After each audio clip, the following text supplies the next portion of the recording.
Good morning. It is 8:30 a.m. and we are here for our consent agenda work session. So, hey Kevin, how are you? Okay, so I was kind of looking at the agenda, the items, and I saw a few that we should probably be looking at.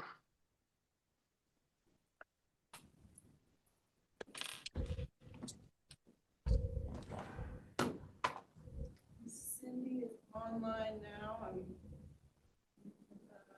webinar.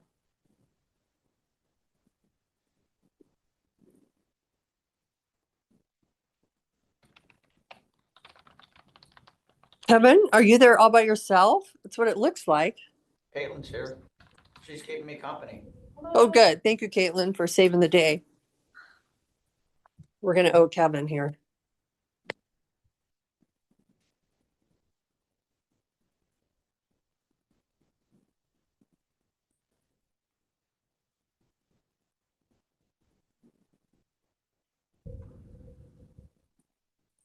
Okay, so item 8 was the retro pay item.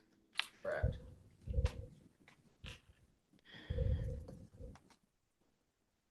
This participant's paid out of funds. Okay. Liquor.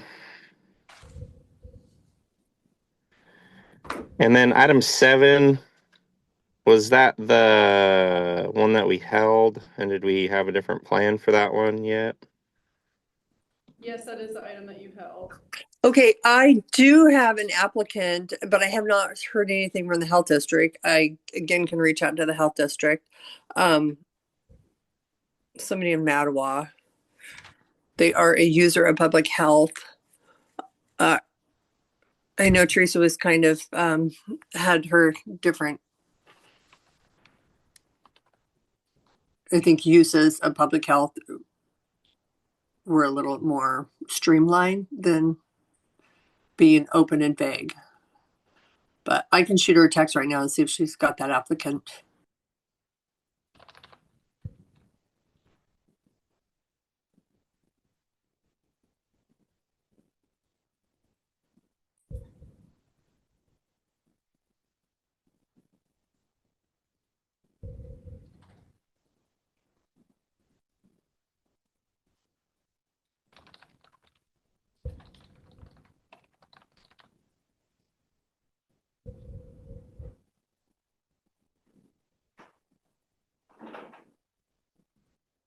So on number 8, we decided we weren't going to do that, correct?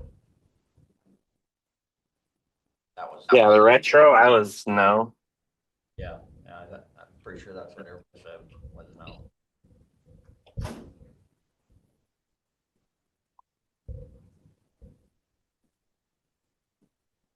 So do we need to remove that one? Is that what we're thinking, or? Yeah. Or deny. Deny. Okay.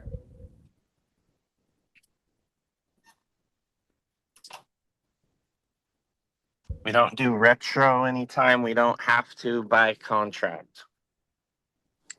Okay, and I just wanted to make sure we addressed it because there was a comment about doing retro because hours were capped before it was voted in.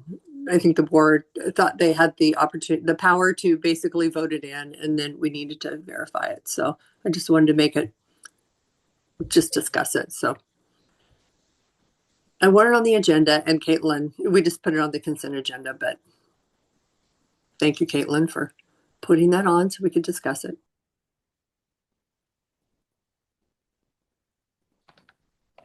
Okay, I emailed Teresa about the applicant for the health district. If I hear back, I will let you know. Hey Cindy, do you know anything about number 15? Number 15, as far as why they would have 3 guys going to Birmingham, Alabama, and Nashville, Tennessee for a canine sheriff's dog? Do they normally send 3 people for that? No, I'm not sure why they're sending 3 because I believe they're only picking up 1 dog. That's what I was I don't thinking. know. Unless they're flying and they're driving. Are they flying? I would imagine they're flying, yeah. They have an update today. We could ask them on that one because I think Stewart is Moses Lake, I thought, but maybe I'm wrong. I'd be getting names mixed up.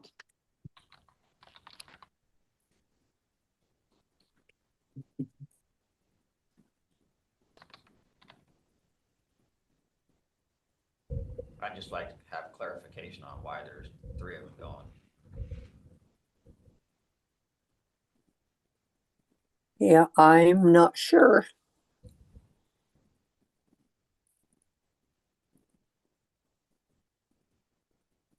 Any issues with number 11?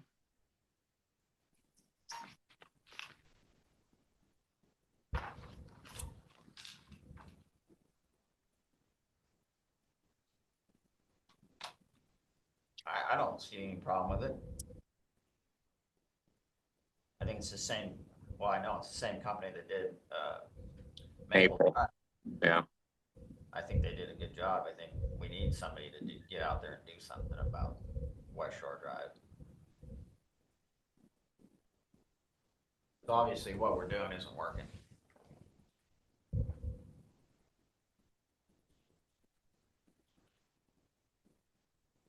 Kevin, you might know this, and Rob, Zach Russell's he one of the newer employees at the fairgrounds? Yeah.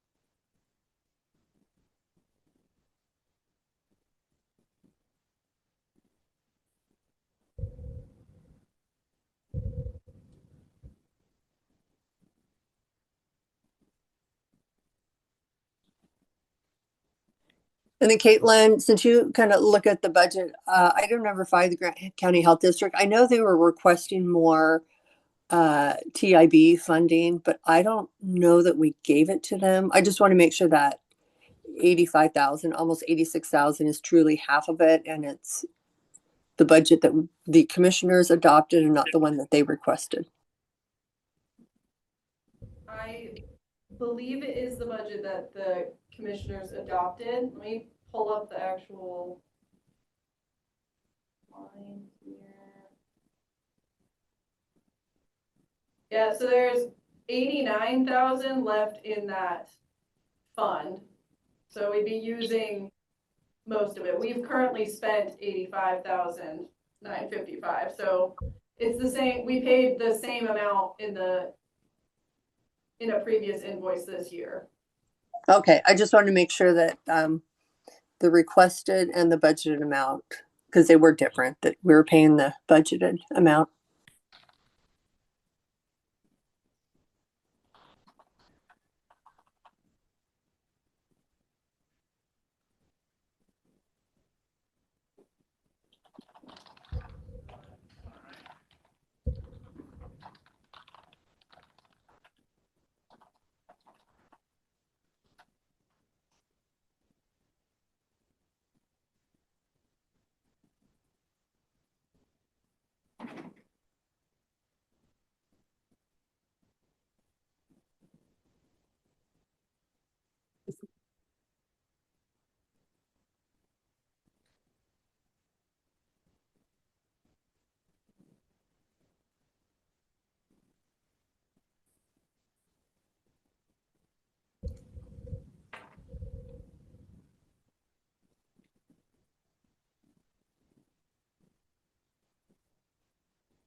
Any other consent items that need to be discussed?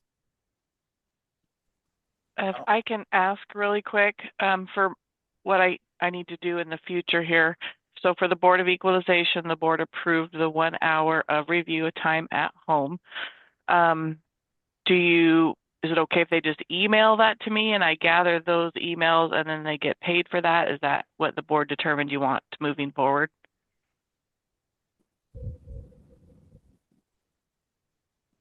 I don't know whether we really discussed that part of it, but I would assume that would work. I've been having them email me when they work that 1 hour from home so that we have it documented, and I'll attach it to their timesheet if that's what the board is okay with. I'm okay with that, as long as everybody else is okay with it. Yeah, no, Barb, if that process will work for you, I'm fine with it.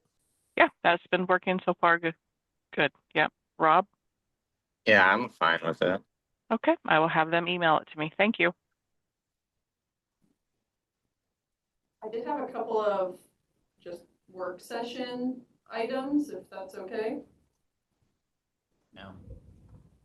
I got a call from Susie Fody on October 16th is the Kids Hope reaccreditation, and she needs commissioners in attendance. She said if she can get at least 2 of you guys, all 3 would be best, but 2 would be okay also.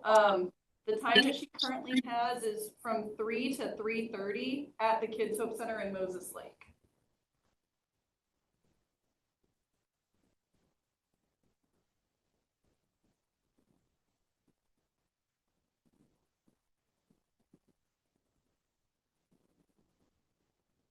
I can be there. Caitlin, what day was that on? It's a Thursday, October 16th.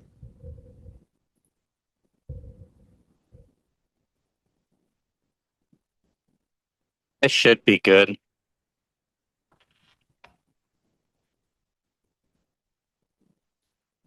Cindy?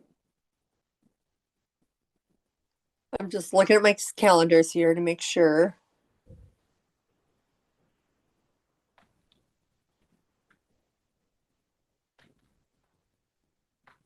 Yep, no, I already have it on the New Hope recreditation, so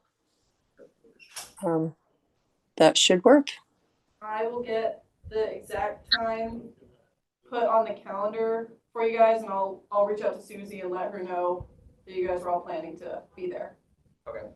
And then the other thing I had was yesterday, Rob and I had a meeting with the strategic consultant for the update of the homeless housing plan, and they had asked for us to bring up with the commissioners consideration of like tiny homes or safe parking areas for homeless people to spend the night. If that's something that the county would consider doing.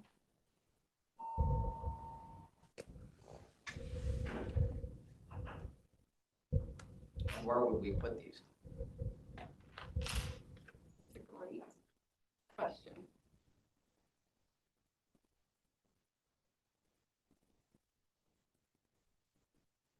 We're going to put them out in the county? I would assume that it would be somewhere in the county, but since you guys work with cities and towns, I don't know if that's like if there's a city that has property that you could put tiny homes on. I don't know if that's something you can do or if that's something that you would want to do. And the other option was like safe parking areas, just where people can park an RV or pitch tent or something, park their car to sleep in overnight.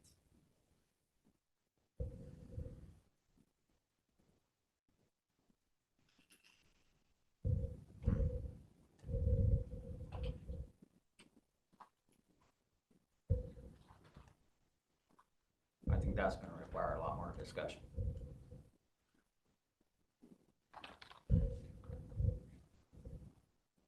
And who brought this up?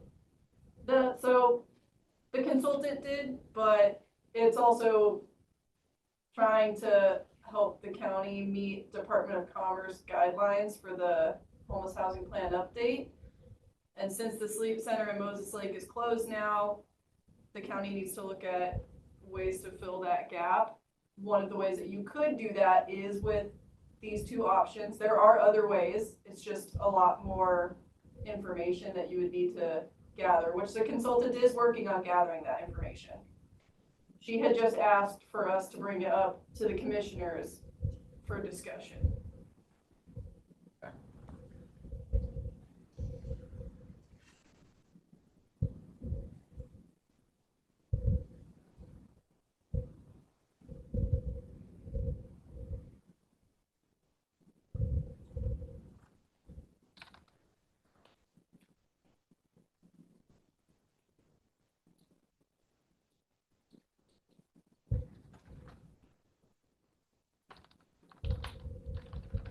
I just feel that topic needs to be addressed with our cities, not just in a formal meeting. If we're going to address this, we need to address it with a lot of our city partners and community partners.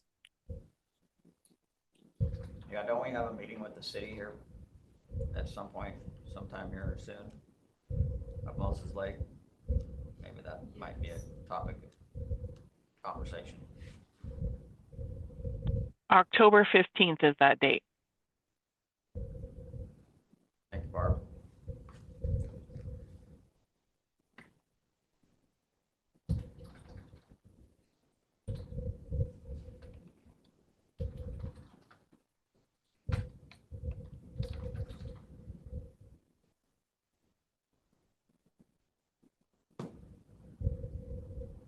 Those were the only two things I had. I think that's it, Rob. Okay. Then we will go into recess until 9 a.m. and we're back with Public Works. Thank you. Bye. I guess we might as well start. Yes, sorry guys, it is 9:30 a.m. and we are here for the sheriff's office and jail update. I was on the other line. Good morning. I have 4 things on my list here. One will be pretty quick, and then I'm going to let, I'll have Gary and Phil go into a little bit more details of things that I'll peruse over. The first one, just real quick. We had RFPs come in for our community wildfire protection plan that came in on the emergency management side. We did get 4 candidates that did submit RFPs to be scored. They're going to start opening those up and score those RFPs that came in to distribute some of the grant fundings for the wildlife protection plan as far as the EM side goes. Gary got some plans and things, a list of the furniture, fixtures, and equipment, FF&E stuff for the jail project. We're starting to go through the FF&E stuff right now to go through our offices to make sure that that stuff's being included. And we'll start including that also into our 26 budget. I believe, if I remember right, Tom said that we should be expecting a bid sheet to come in from a specific company. Apparently there's going to be a company awarded through RFP, if I'm understanding that correctly. I could have that messed up, but apparently we're supposed to get a more detailed list of items for the FF&E stuff that will be more specific as far as cost goes. Right now, it's kind of a rough estimate right now. At least get us something to start including into our budget of 26 though. So we're looking forward to get a little bit more detailed of the FF&E stuff as far as the stuff for the jail project. So I'm gonna let Phil talk about the RFP for the medical, a little update on that in the jail, and then also talking about our Gallup poll that we sent out. First email out to the staff, notifying them that we're gonna send out the Gallup poll, probably about mid-September, to the employees of the sheriff's office. I'll let Phil talk on those two things. Probably first and the easiest one's been the Gallup poll, just kind of echoing what the sheriff was saying. This is kind of a project that was started late last year. We're pretty excited about getting it going, getting it disseminated to the staff. They gave us several different options of roadmaps that we could kind of go down to be able to collect the data that we're looking for as far as staff morale, what the temperature is within the agency. We kind of decided to keep it simple, stupid. So we just using 13 questions and one being, how happy are you in your workplace? And everything else goes down to, do you have a best friend at work? Do you have the tools to be successful at the end of the day? I think whenever you go through the NACO training course, they give you the 12 questions of it. So the ones that participated in that already, they've taken the Gallup poll. It's just in kind of the informal stage of it. So we are looking at kicking that out here in a couple of weeks. We're trying to make sure that the message is distributed across the agency, and we have all the buy-in as we can get from the newest of employees. So we went with the executive message from the sheriff last week, and then we're going to continue to push it on to the supervisors so they can push that information down to be able to get as much participation as we possibly can throughout the agency. Talking to the Gallup people themselves, they don't anticipate more than 75% participation from the first opportunity to take the test. But the years as we go on and continue to build a trend, you'll start seeing that increase. I'm hoping that more than 75% participate, but we'll see how good our message was here in a few weeks. So, how's that software working for you guys? You guys like it? The Gallup? Yeah. So the only thing that we've been exposed to so far is the initial setup. So selecting of the questions, you're titling what kind of assessment that it is, you're putting together the distribution list of, who's who in the zoo and kind of who they report to. Everything seemed to be fairly easy. I mean, there was a step-by-step instruction through them. We had a few meetings. We shared screens, and they walked us through the entire process.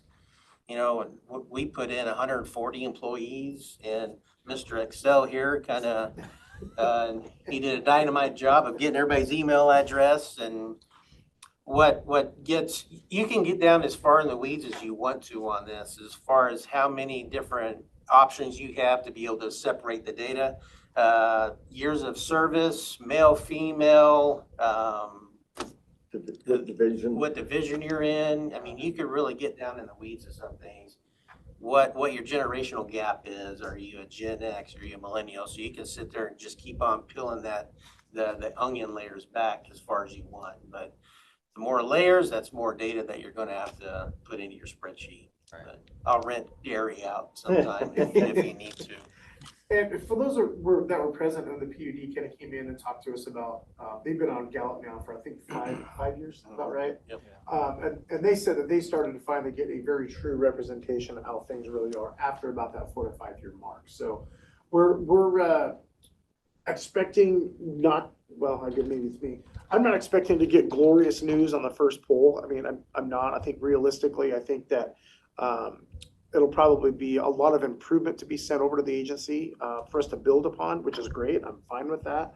But you don't know what you don't know. So I'm completely open to the information, the data we're going to get out of it. So I'm actually really excited to get it going and get it pushed through that 4 to 5 year period to see where we end up as time goes on. So yeah, pretty excited about it. It's scary, but I mean, it's something if we want to grow as an agency and really get, have that employee engagement, that's the information that we need. I mean, we do. We can sit up here and I could talk all day long about things, but if I don't know how the people that are actually out there doing the work, walking the floors of the jail, right on patrol, if we don't know what they need to be successful, then all this is a bunch of hot air. Right. So that'd be good. yeah, excited for it. RFP for medical. So this is something that we've been talking about for quite some time. Several months ago, I let the board know that we kicked out an RFP for medical services. We had one agency come in. They wrote a proposal, it completely blew me away of what kind of services that they're going to be able to provide. First and foremost, we have a meeting scheduled for Thursday at 1 o'clock. I know you guys' schedules are very busy, and I'll send you guys a calendar invite, but I'd love to have the board participate in this interview that we have scheduled for Thursday at 1. It's in the Emergency Operations Center. It gives correctional health care partners the opportunity to do a presentation, an official presentation of what all they offer. And then we're going to open it up at the end. I have a list of 10 questions that we're going to present to them and just kind of see how they react to the questions and how good that they do. The overall cost of this is something that's it's going to be a big cost, but it's also, I don't like to look at it as the cost, but I like to look at it as the liability that's also removed from the county as well. Does it completely remove the county from any kind of liability? No. But will it absorb a large portion of it? Yes. And some of the things that it's also going to be able to remove is some of the line items that we already have built into our budget that's been existing for years. We have to pay $72,000 this year for Dr. Five's liability insurance. We'll no longer have to pay for that. Our prescription medications, this is year to date, we spent over $32,000 in prescription medications. Just in our contract employees, whenever we've had an RN out for an extended period of time due to FMLA, we had to backfill that position with an additional RN to be able to ease that burden off of the other one RN, and we've contracted a medical assistant. All of these numbers, we're going to be able to roll into the overall cost of the 24/7 medical. Some of the things that we can't measure just the way that it's been billed is like ambulance rides or services up at Columbia Basin Hospital. The medical provider will be able to give 24/7 nursing, which we have never had. We've never had 24/7 nursing. And for a guy that worked over 10 years on graveyard, some of the most medical emergencies you'll have is after the nurses are gone. So whenever you have 24/7 nursing, that's going to reduce the amount of hospital visits. It's going to reduce the amount of times that you have to call an ambulance in. So all that is more money you'll be able to roll into the RFP for the medical services. So I'll send you guys a calendar invite. I'd love to see everybody in there to sit down and listen to what all that they have to say, what all services they'll be able to provide, because it goes everywhere from the initial intake all the way to getting them prepared more for release. So it starts at the intake, follows through with them, substance abuse disorder, dental services, mental health services. I mean, it's the whole 9 yards. It's everything that we need. So if you have any questions, please feel free to ask. So do they provide staff at the jail then? Yes. Yep. They have a staffing. That's one of the questions too, is what their recruitment and retention program is going to be, how they calculated the appropriate staffing amount. Looking through the RFP, they're looking at having at least one RN in the intake area for the triage, which is highly important because a lot of times these guys come in and we don't know how many drugs are on board. They call that a multiplicity of drugs. We don't know what how drunk that they are, or if they have any pre-existing medical conditions. Yes, I am a diabetic, but I haven't had insulin in 4 days. Are they good to come to jail, or should they be medically cleared somewhere else to remove a little bit more of that liability from us? So the nurse will be right there doing the assessment, blood pressure, heart rate, SpO2, to kick them to the hospital if we need to be. And then they'll have another nurse inside the clinic for more of the screening type. So, I mean, it's round the clock nursing.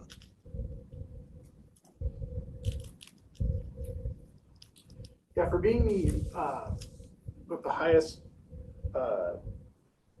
population of ill or sick people in the county, kind of equate it to driving a car without insurance. You know, you run yourself to exposure and risk and liability operating your car, but none of us drive it without insurance. And we kind of do the same thing in the jail. I mean, we are, of course, we hire our people to be corrections deputies and corrections managers and supervisors, but we have 2 medical now, 2 nurses, and then we contract with everybody else. And not having that coverage there for 24 hours, I mean, we've seen what's happened in the jail in the past, and I just cringe at the liability and what the cost could possibly be down the road.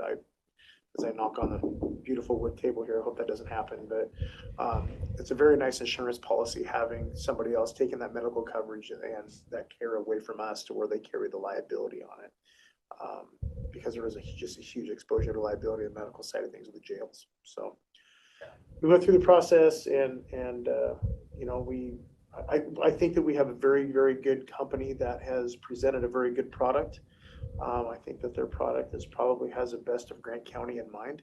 This company specifically tries to focus on smaller and mid-sized jails to where you have other companies that are focused on extremely large facilities to where it basically puts us out of any type of competitive edge as far as being able to get them to come buy off on provide medical services in Grant County just because it's not enough money for them.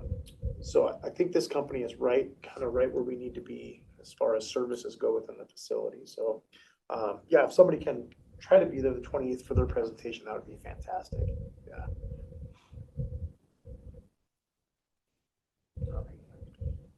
What does the commissioner's calendar look like for Thursday, Caitlin?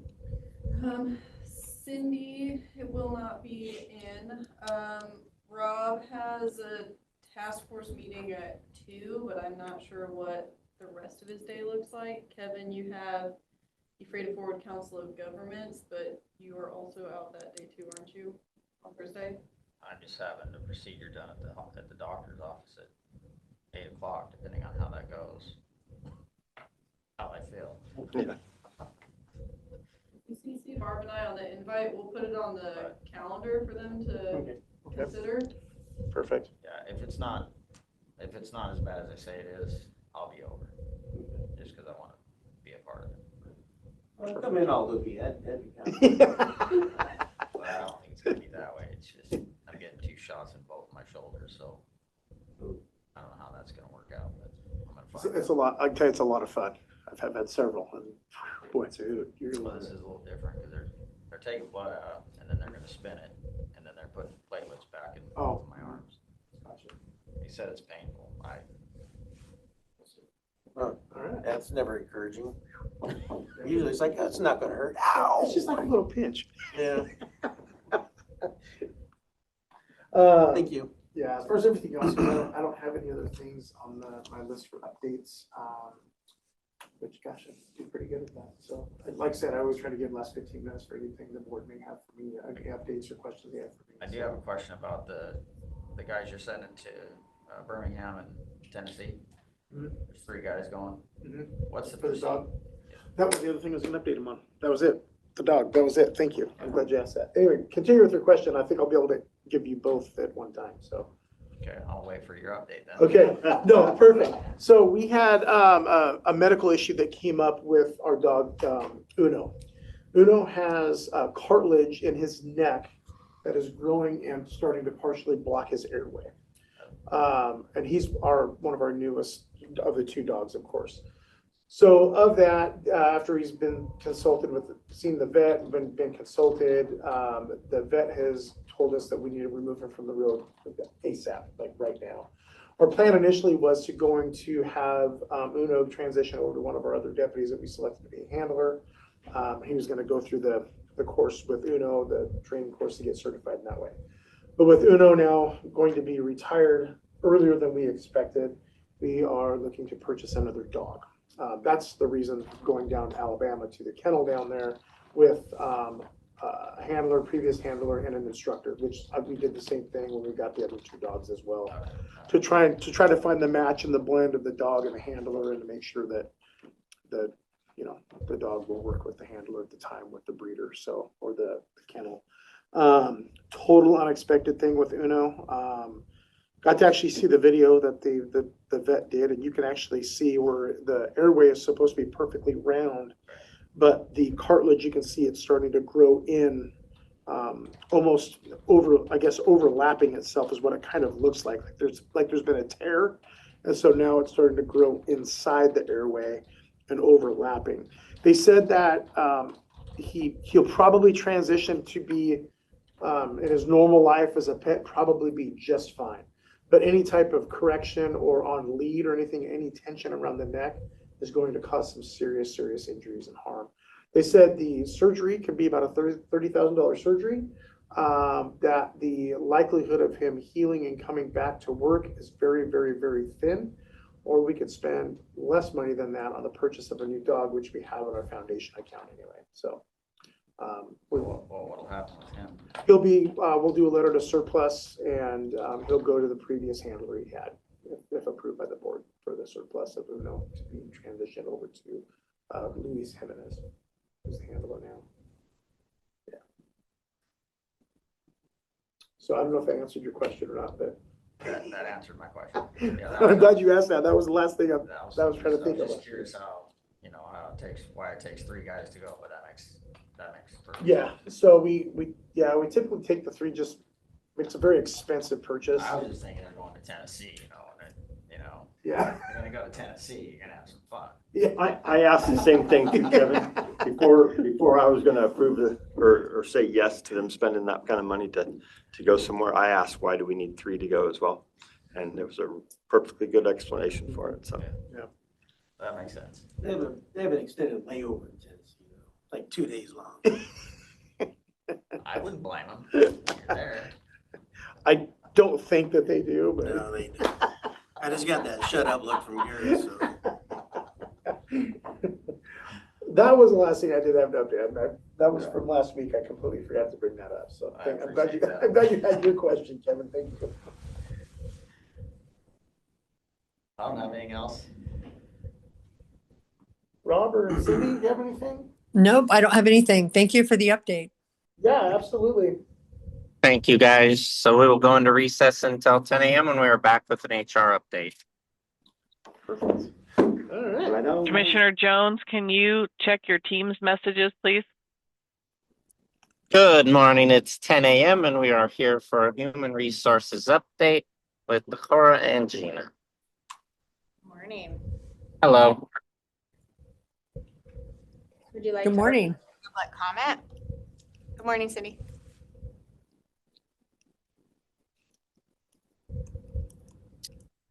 Trying. Okay, so we will open up public comment for human resources agenda items. 5-minute time limit. Just related to human resources. Do we have anyone in the room or any callers? You have no one in the room. You have 2 attendees. There's an iPhone guest and Carrie Stockton are online. I've given you the ability to unmute if you have any public comment.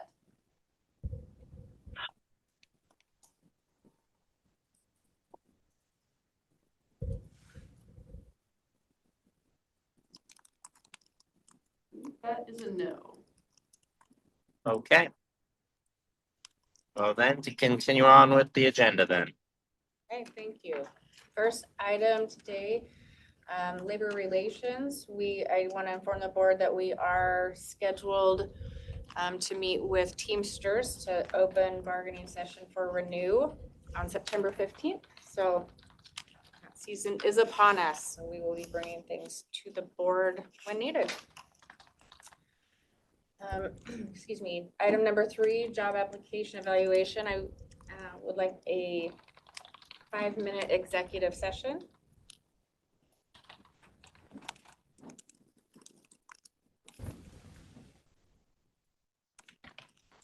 Kevin, can you announce that executive session in the RCW? Which one's it gonna be for? It is under job application evaluation. So RCW for 2.30.1101G. What, how long do you want? 5 5 minutes. minutes? Okay, we're gonna go into executive session for job applicant evaluation, RCW 42.30.110.1G, going in at 10:02, coming out at 10:07. We're out of executive session, it's 10:08, no decisions were made. Thank you for that time, and we can And those. discussion later. If there is any. Okay, no disciplinary matters this week. Position management, I do have a PAR. This PAR is from Public Works for a band increase at the time of hire to a step 5. The board would be willing to sign, since Kevin, you're the only one here. Rob and Cindy, do I have your permission to stamp? Yes, Caitlin, please stamp my name. Yeah, that's fine.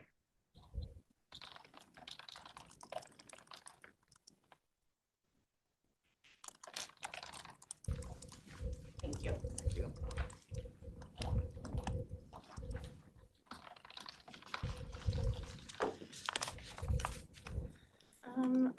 And then there was discussion about clerk of the board position.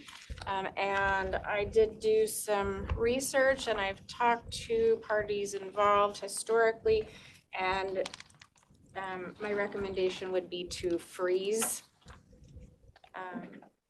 that at the wage at this time. We do have the comp study, and that will, things will come out in the wash at that point, per se. So that would be my recommendation.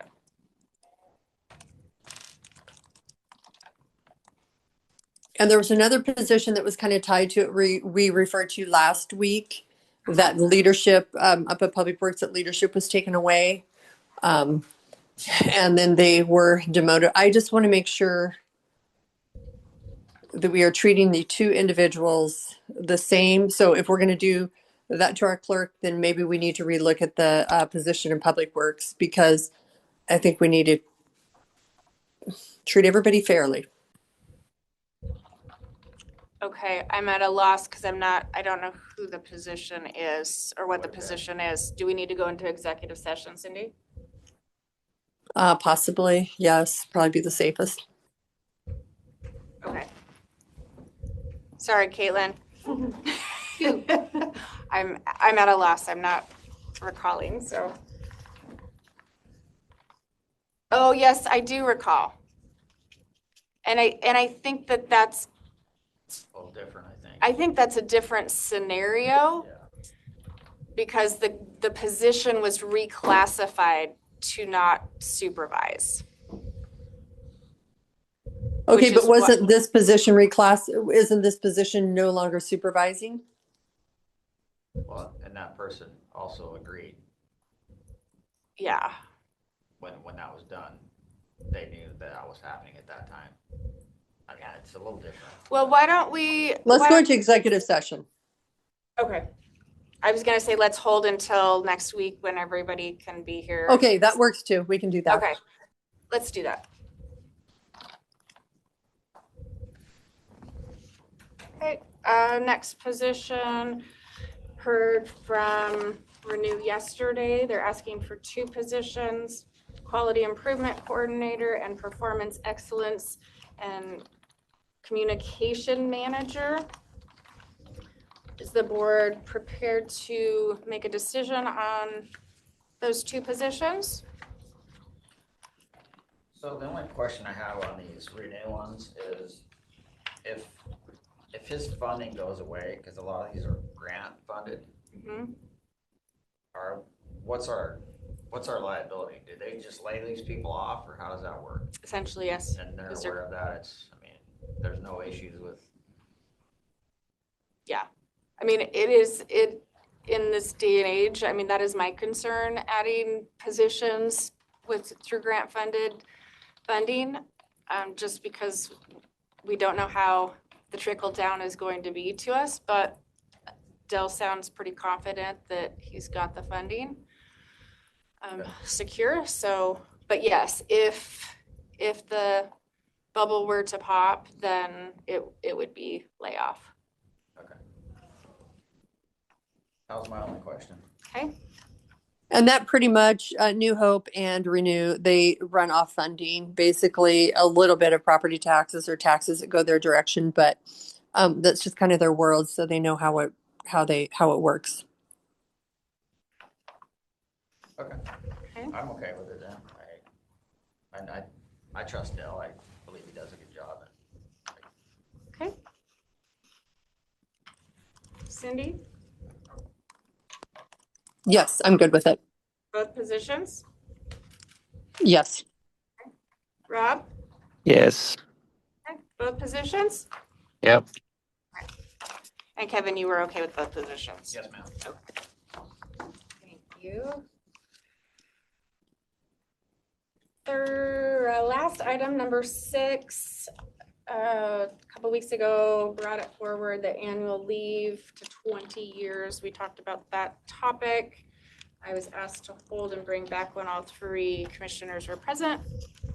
Again, I was, as a reminder, in our last bargaining sessions, all of the unions increased their vacation at 20 years to 24 days. So there was a 2-day increase. And my proposal to the board is to, and at that time we talked about doing non-represented employees as well. So I brought that forward to have the board address as we're working on policy. If we're going to do it, now is a good time so we can work it into the policy, but it would be extending from 22 days. We're currently at 15 years. Employees will get 22 days. What the ask is to go to 24 days at 20 years. Did provide the financial data to that at the last meeting for your review.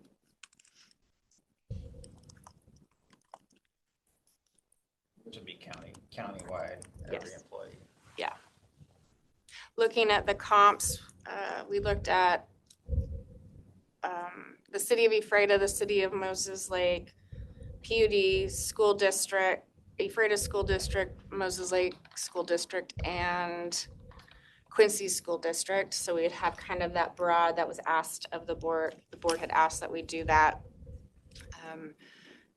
Doing this would, PUD is on a PTO, so it's just personal time. They call it personal leave at 20 year or 25 years. I think they get 37 days. So that, but that includes their sick leave. Vacation time is the same. School districts run a little different because they have their summers off, so their actual leave time is much less. One item that I thought was interesting, looking at those, is in their benefits. 3 out of the 5 that we looked at did have an increased bereavement leave, but to 5 days rather than 3. So, but I think increasing us puts us in the market of what those comps that you asked to look at. So the board is prepared to make a decision or wants more information. I'm happy to get whatever you would need. I mean, it seems reasonable to me, but as long as we got it in the budget. Rob? Thoughts?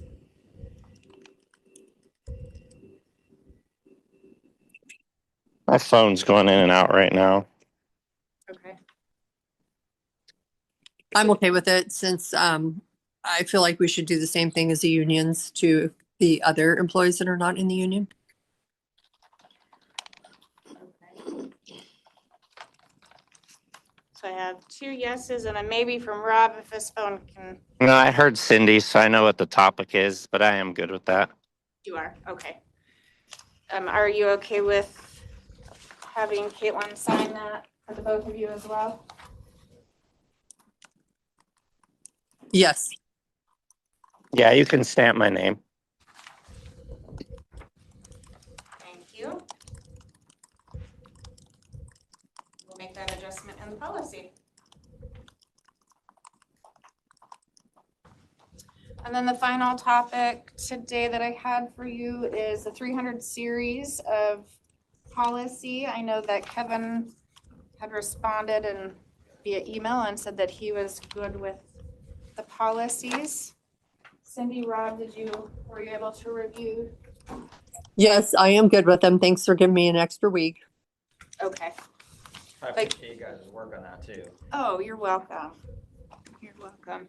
It is a quite a bit, but we're getting there. We're just knocking them out as we go. So, so I do have them for initials. I can bring them back next week to get them the drafts initialized if you would like, since 2 are gone. So I can do that. Okay. Okay, that's what I have for the board today. Does the board have anything for me? Okay, I don't have anything for you. I would like to put next week, maybe an interim county administrator on our agenda so we can at least think about it and discuss it again, because I think there would be some bonuses with what's going on. Do you want it like on a commissioner work session or on? Just Decora's agenda, HR. Okay, we can bring it back. Okay, Anything else? that's all I've got. Thank you so much. Thank you. Right. We'll go into recess until 11 a.m. when we are back for a budget and finance meeting. So I called up Okay, there. it's August 25th, 2025. We are here with budget and finance at 11 o'clock. Carol, how are you? Yeah, We'll let Daryl go since Randy's not here to in with her. so what, just starting a story, I called, we had a warrant that I didn't tell us what it was for. So I called the phone number of Spokane County, which had a voicemail saying that they all work telemarketing or tele at home, and that they only listen to their messages once a day. Can you believe that? And if you wanted to talk to us, Are we send us still an doing email that? instead. And this is Spokane County. Yeah, crazy. Oh, that's pretty nice too. COVID has changed the way everything. Agreed. Yeah, So, it's difficult. yeah, but of course, I also gave the Idaho sent a letter saying demanding money, even though the Maddie said that you actually did it over the phone. She's here. We had that. We did. Oh, you're gonna sit down. Okay. Randy, we paid on the Idaho taxes, didn't we do? Well, yeah, we called on the phone. We paid May and June. Yeah, Yeah. so I don't know what the deal I is, because we have to do it monthly, right? The only thing I can think is maybe they had 2 accounts for us because of Aaron created one and I created one. Oh, We maybe. called on the phone. So I need to call and sort that out with them, but we paid it. Mm-hmm, I know we did, because, Yeah, you were like on your way to Belize. yeah. So, all right, do we have we didn't approve the June minutes. We have, So, we have 3. We have, May, June, July okay, that we need to all right, so approve. let me take a look. Where do you put okay. Okay, And I think with this one, I did delete this. I attached the email that we canceled it, but I did. okay. All right, so we have the minutes from the May, June, and July meetings. I move to approve the minutes. Do we have a second? And since, well, technically, you'd have to second it because. Me? Okay, I Rob- second because it. Rob's not Oh, here. okay, I'll second it. All those in I'm awake. favor, say aye. Aye. Okay, so we're caught up. Cool. Okay, and then I gotta sign it. Current interest rates, the state pool is at 4.36 right now. There's possibly a rate cut happening soon. And when the market changes on the short-term rates to reflect that, then the state pool will start getting hit on a daily basis of a different rate change. But with the average it won't immediately go down, the state pool won't go down to the quarter or less. It'll gradually go down to that.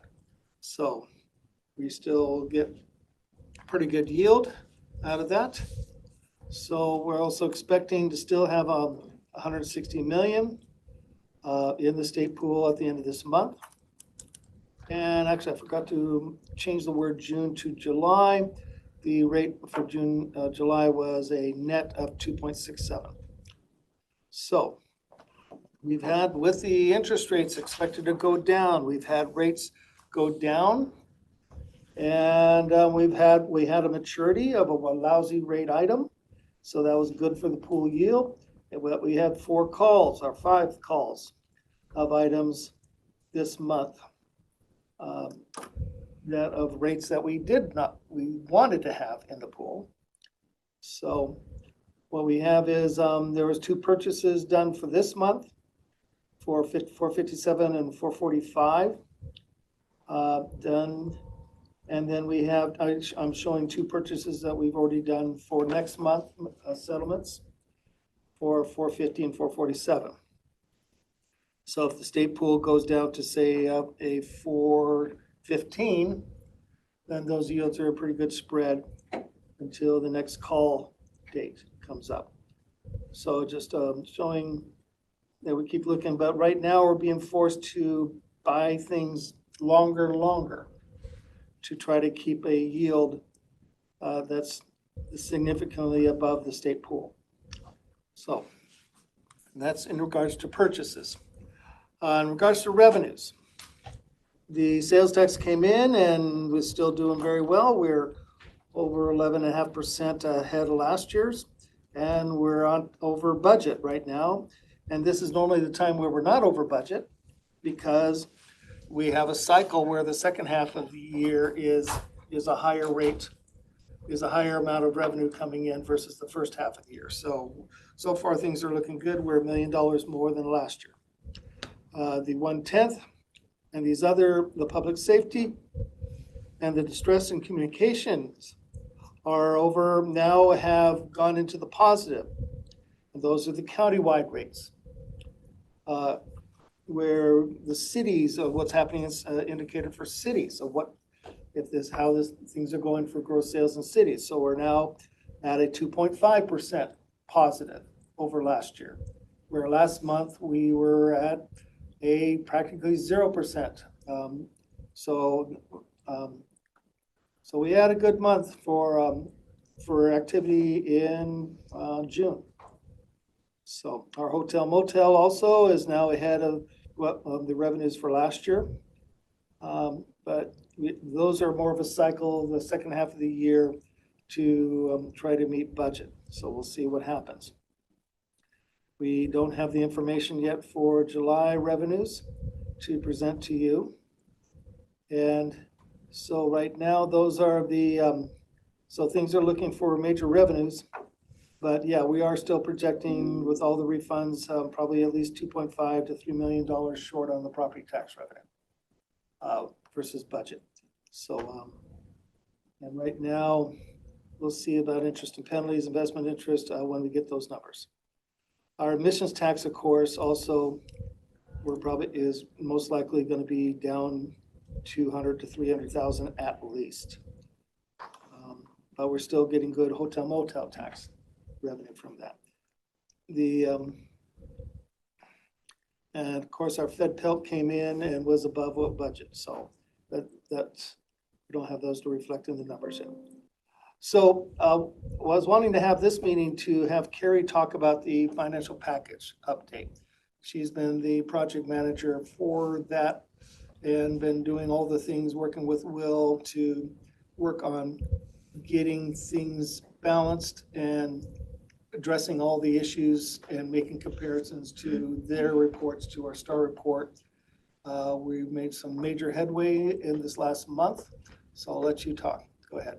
Well, we're in our second month of parallel testing. Basically, that's in next year's audit, we'll be able to, everything will be kosher there. But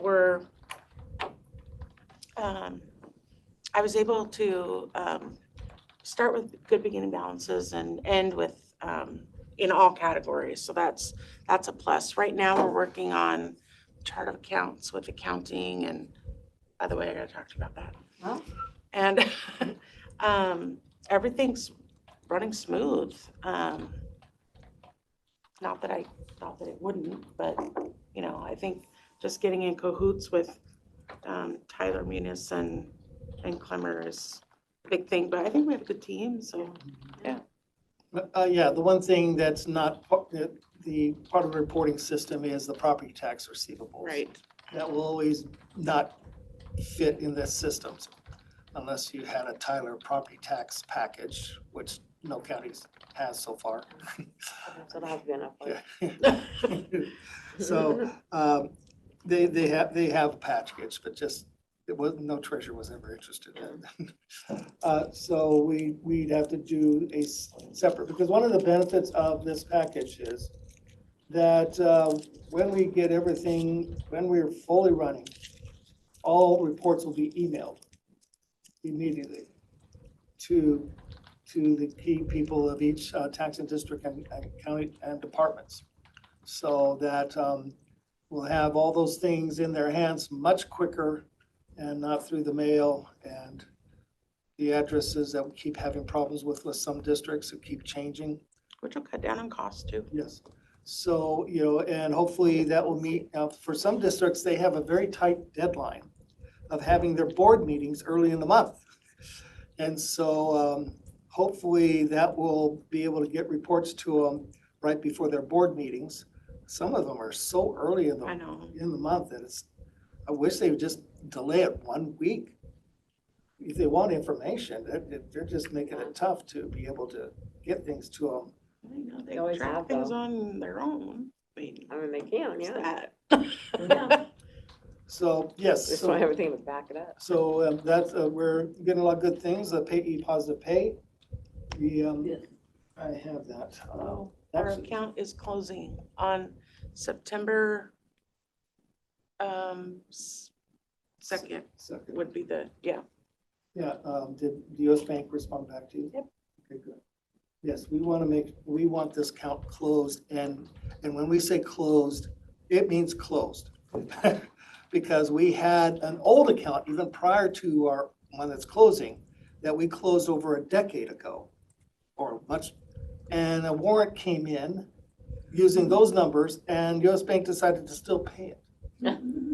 Even though, because, you had that account. But it's closed. It's closed. Closed doesn't mean closed. Yeah. It's just. So we didn't want that to We'll see happen. if it really means. Because we wanted to make sure when we said close, we mean if something comes in against an account, it just gets rejected automatically, just like all the NSF checks we get that say unable to locate count or count closed. We want to be that message. Yeah.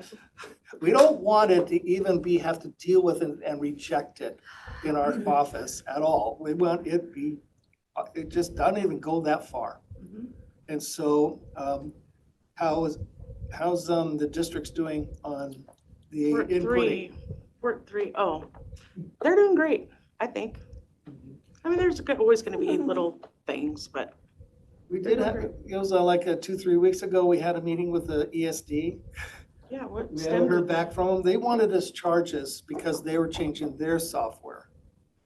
I said, no, we have everything, however formatting US Bank, you have everything. We've already paid you to do this. And when you change your software, you have to get that software to accommodate the same process. Yeah, they wanted us to pay for it. She told Daryl, she said, and it's going to cost you $2,600. And he goes, no, it's not. I am done paying for the school districts. Yeah. Yeah, just spread, if you got a cost, need to estimate, split that up. split it up among all the school districts, Yeah. not us. It's like We set up the $250 process. for- It's not a new software, they just upgrade it. Exactly. I don't know. Basipsy. It's their software, they own it. If you can get somebody else to pay for it, though, you gotta try. It's They've true. been trying to have us pay for a bunch of things, and I just say, no, no, we set up the thing, and then you guys got to do it. And the whole point is I asked them, do you want us to have fraud protection or not? You know, you've already had a school district that had a big warrant that cost them money. And we keep having attempts happening. You know, we had one, was it last week, the week before, where we had a $4,100 pay. Oh, that was a phone call. Last week. I had a phone call regarding a warrant saying it was on port 5. Oh, that's right. Port 4 or 5. And it was to pay for, it was an artist cashing his warrant for $4,100 to pay for TikTok. And and then it didn't have the normal stuff on it. And I told him, this port district would never pay that much for art. Don't have that much money. What a good try. I said, no, this ain't legit. And that was because of payee positive pay. Because when something is presented to a US bank, they go into the system to see if that warrant is a warrant out there. So I don't know how many times, you know, but that's what we're paying for. The bank service fees, I told them, I'm already paying more bank service fees for this payee positive for your fraud protection. I ain't paying any more. Software update. Yeah. So yes, we're getting good things. We have a lot of little tweaking left to do. And hopefully, and then we have the verification of it working and sending data to Tyler and we go from there. Yep. So we're almost there, finally. No. You know, that's the problem is this PAX really messed up our schedule. We were supposed to be done a year ago. And PAX happened. So were we. So were we. You get no sympathy from us, Daryl. I do have one good news today. I talked to Holly and Coa Hills, since we are not implementing EAMS with Public Works, there's enough already paid and time set aside that Coa Hills isn't going to end up charging us any additional fees to do our extension out into July. Excellent. That's not Tyler though. We haven't gotten the lowdown yet from Tyler. So there's still a possibility that there might still be some, but we also have the same issue with them is we're not implementing EAMS. So there should be something left over, whether it's enough, I don't know. What is EAMS? It's the Your asset management system. Okay. for Public Public Works. Works is gonna continue to use WinCams. So Well, good. Look good. yeah, so that was nice. And Holly is staying on with us till the end. So that's She is helpful. I know she is super helpful. So She's like got maybe positive to a fault. yeah, she is. She's in the perfect job. Yeah, she's good at it. So it has nothing to do with trust finance, but I want, how, you know, based on my little short discussion yesterday, is the sheriff's office, how many people are they still looking for? Are they done? Did they find all their people to fill all the spots? I think they're pretty close, yeah. I think they're pretty close. So not having enough people for enforcement is no longer a reason they can say. Based on what I brought up yesterday. Okay. You know, I can see the argument when you're still trying to fill a lot of positions. But when you're,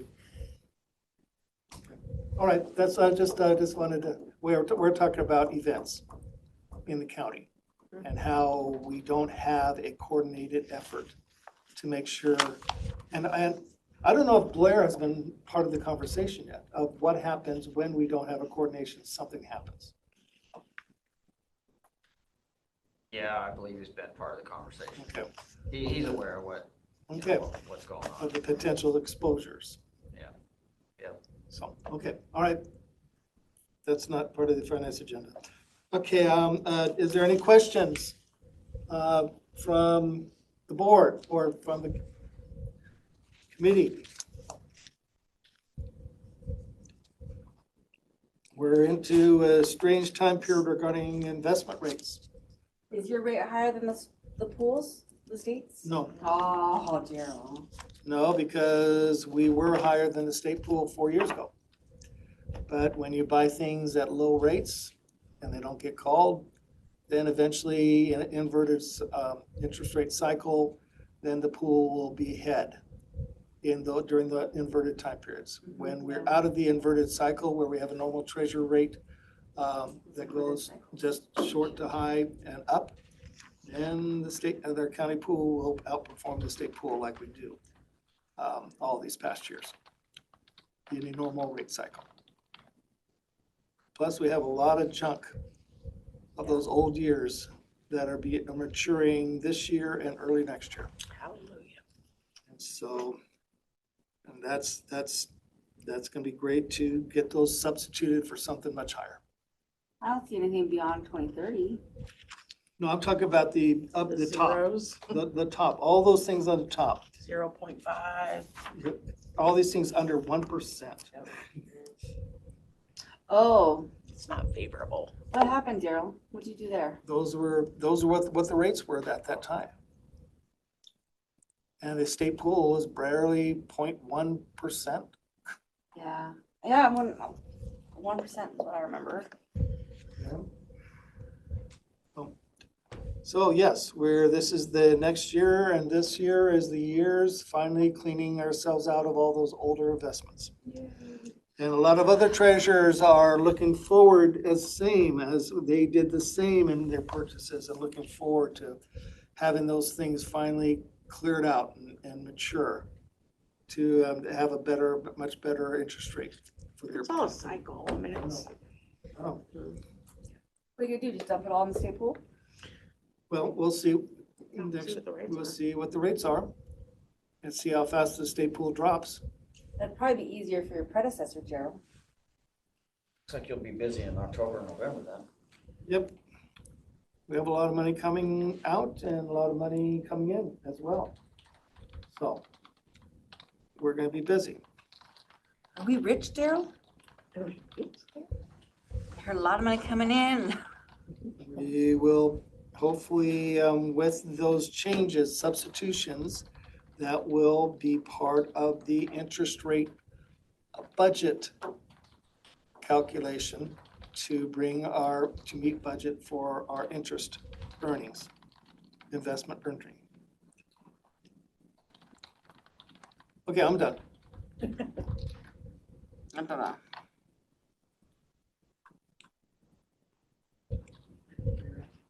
Oh. I looked at her like,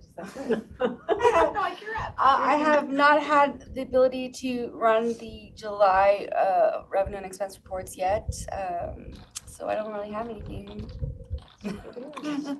I believe our cash, just for memory's sake, I believe our cash was 4 or 5 million still ahead of a year ago.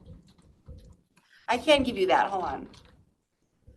I was trying to do a quick budget to actual off of GP, but it was not quick and it did not compare to budgets, so it wasn't very useful, so I just scrapped it. But I do have cash. Here, one moment.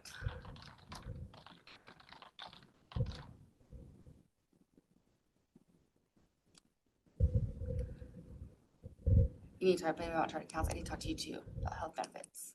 I had problems with that. That's why I didn't get the report done.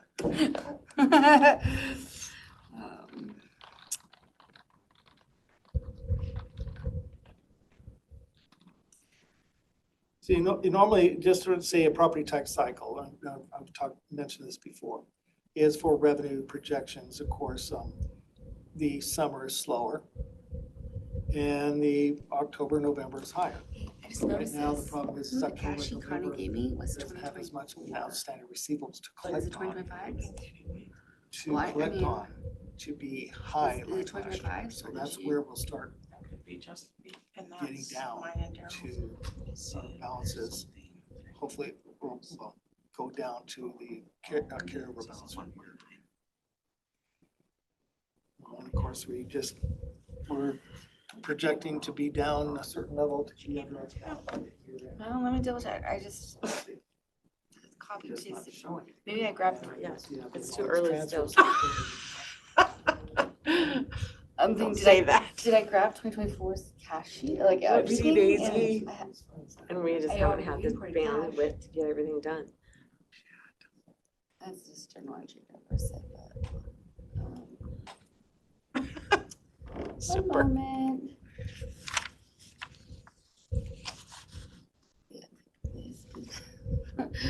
I thought I just, well. Did I you send it to me? No. But I thought I was just in that folder and there was, In mine, on the end drive? no. Cause I go off what she emails Hey, to me. Daryl, on these, Mhm. these Oh, and ones then you say stick it in there. con to call, what does that mean? A call, okay. Under next call date column, these ones that are in green, and the one above on top, it's actually, it matured. And the ones in green down, the 5 ones in green mean they were called earlier prior to their final maturity date. Okay. Now, some of these, so we got lucky where these 480 didn't get called, but that's on a monthly call basis. So we're probably gonna have it called September 9th, 12th, the 480. And then the 467 is on a monthly basis, and that's probably gonna be called, that didn't get called, so we're gonna hopefully have that to 928. That's why we try to avoid, That's for the investments. we really love to have quarterly calls. So if something's not called, that means we get it for another 3 months. No, it's. So that we know that pretty much all this is gonna get called if the interest rates go down. All these will get called by year end. Okay. So we'll have to do something else, replace it with something else of the market at that time. Or anticipate and buy some things ahead of time when we have a good interest rate day. We'll just wait for the market to have something that freaks out the rates and treasurer's rates jump up. Then we look at what's available on that day to buy before it goes back down. So. I guess that would explain why the benefits didn't match. I think Mandy got some bad data from our office. No, I don't think it was you guys. Oh, really? I don't know. I don't know, but it happened. Something's not working. But do you not just current expense cash still? Yeah. Uh,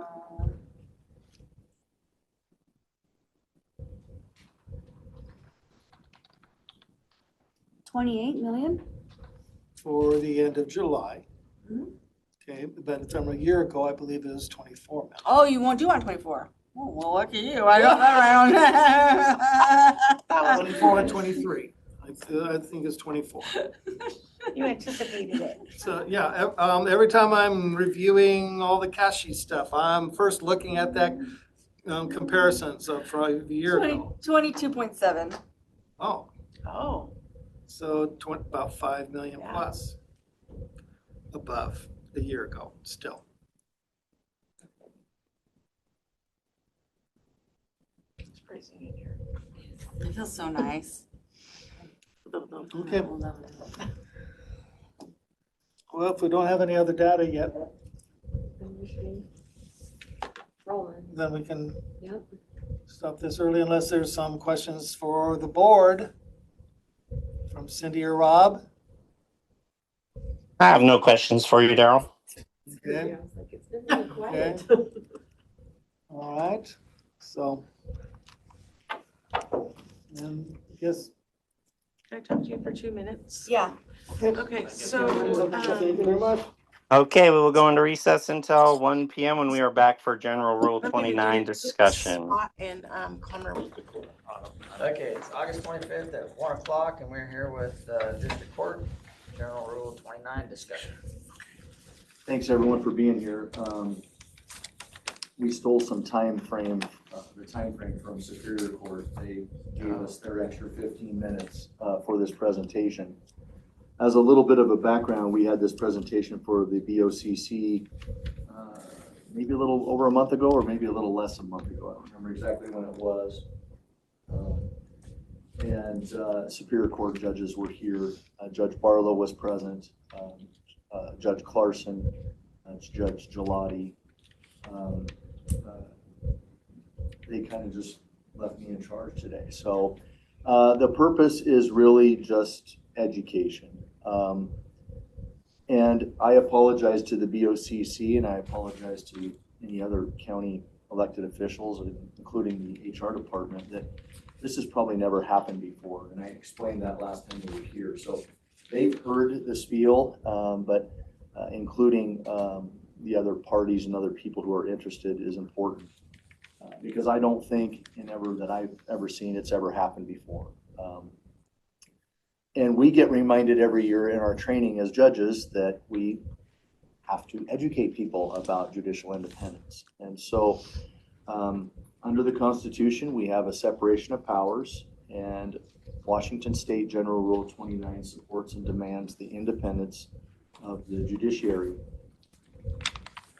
Under GR 29, which is General Rule 29, the presiding judge, which would be myself, and in Superior Court would be Judge Gelati, shall supervise the daily operation of the court, including all personnel assigned to perform court functions. And specifically, where I draw the attention to is under the rule GR 29F5B. I think everyone got a packet, and if you didn't, apologize, we can get you one. But it does talk about that all personnel employed under the judicial branch of government, including but not limited to working conditions, hiring, discipline, and termination decisions, except wages or benefits directly related to wages, will be assigned as a court function.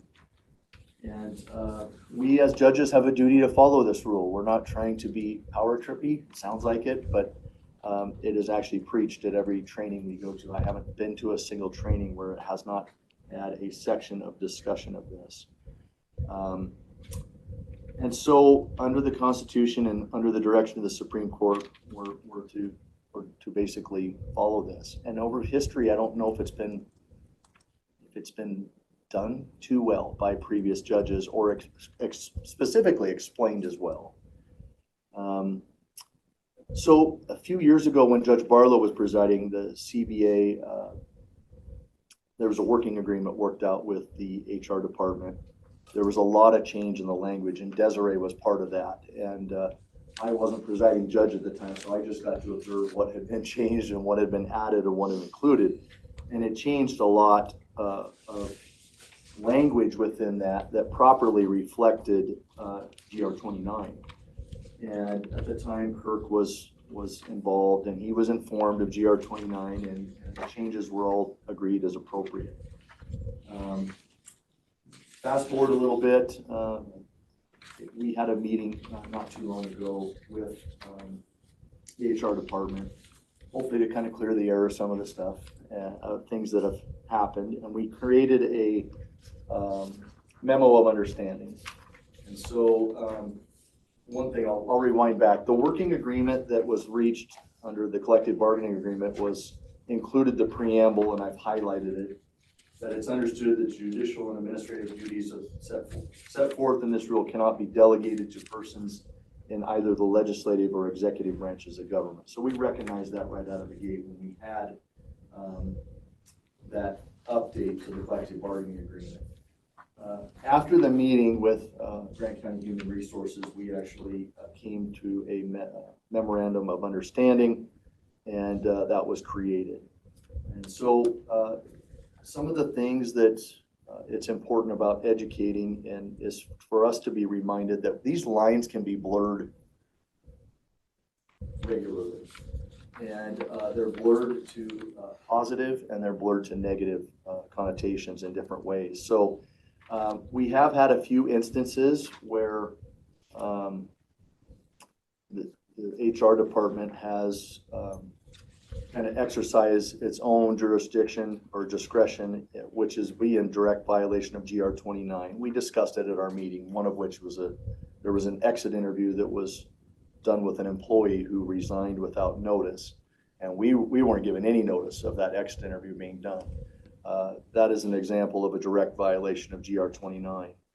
A most recent example that has drawn some concern of not only myself, but the judges is the mandatory training policy that has been directed. And in that highlighted portion of the book is, or within the materials I provided, those are all, of course, concerns that the the judiciary has about what is required and what is not in comparison to GR 29. And so I think training is one of the things that is on our terms. Not to say that it's a bad thing to have training. We're not saying no to it. We're not saying anyone's exempt from it, but it does have to go through the proper channels. One of the other things that's been discussed quite a bit is an upcoming time clock policy.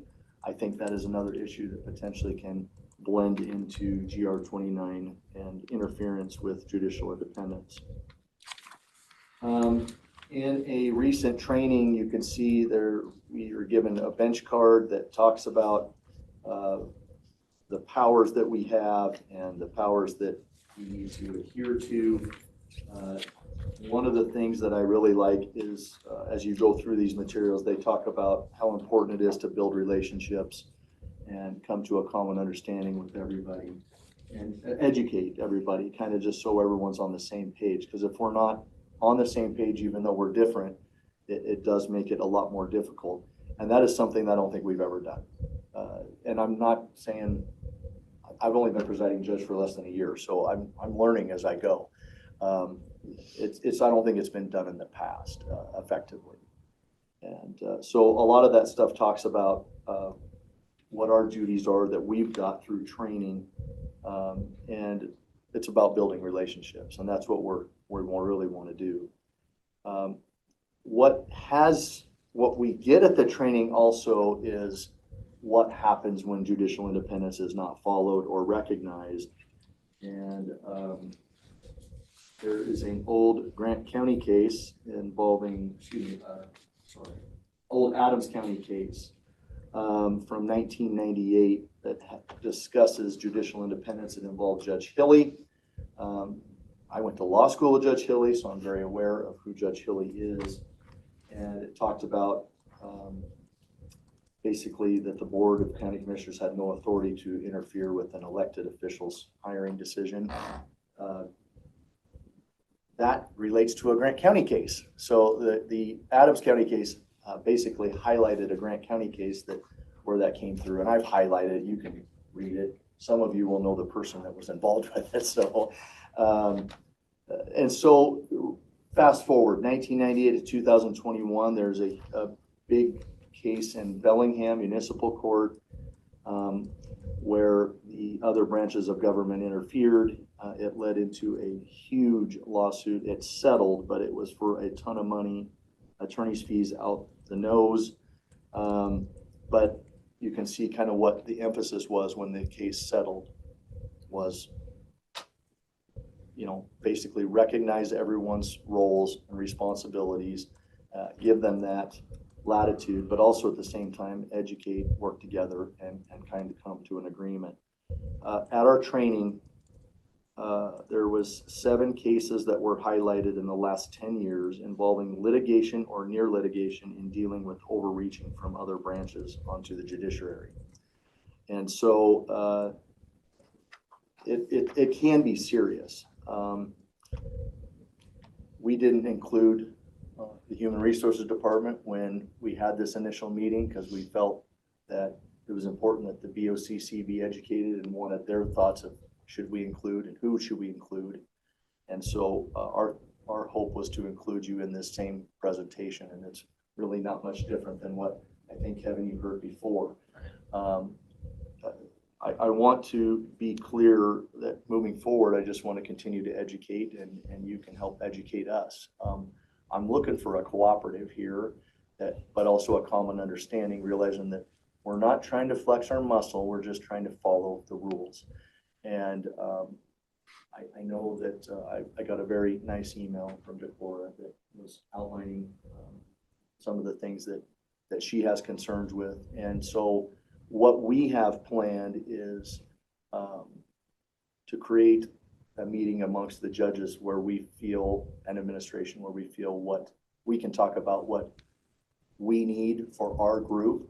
One of the things that is different from us than Superior Court is we have 30 employees versus their 2 or 3 or maybe 4 now. So we have to evaluate how to if we're talking about training, introducing that training while also at the same time, we're being introduced to a whole massive new system of how case management is going to work.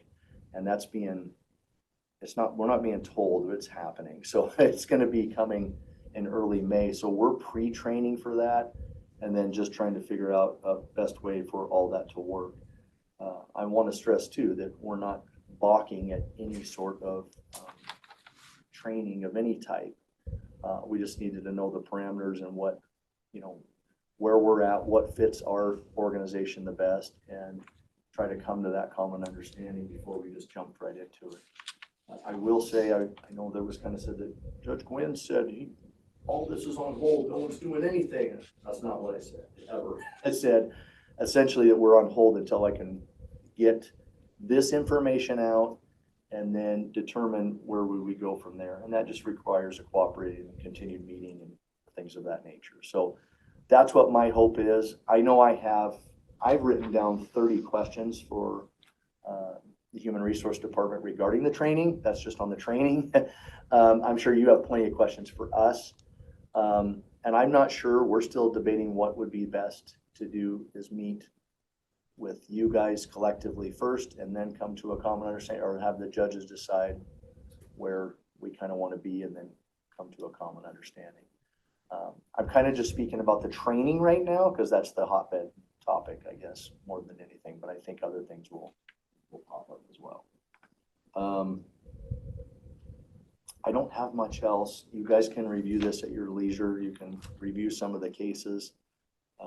And I apologize because it should have been brought forward long ago.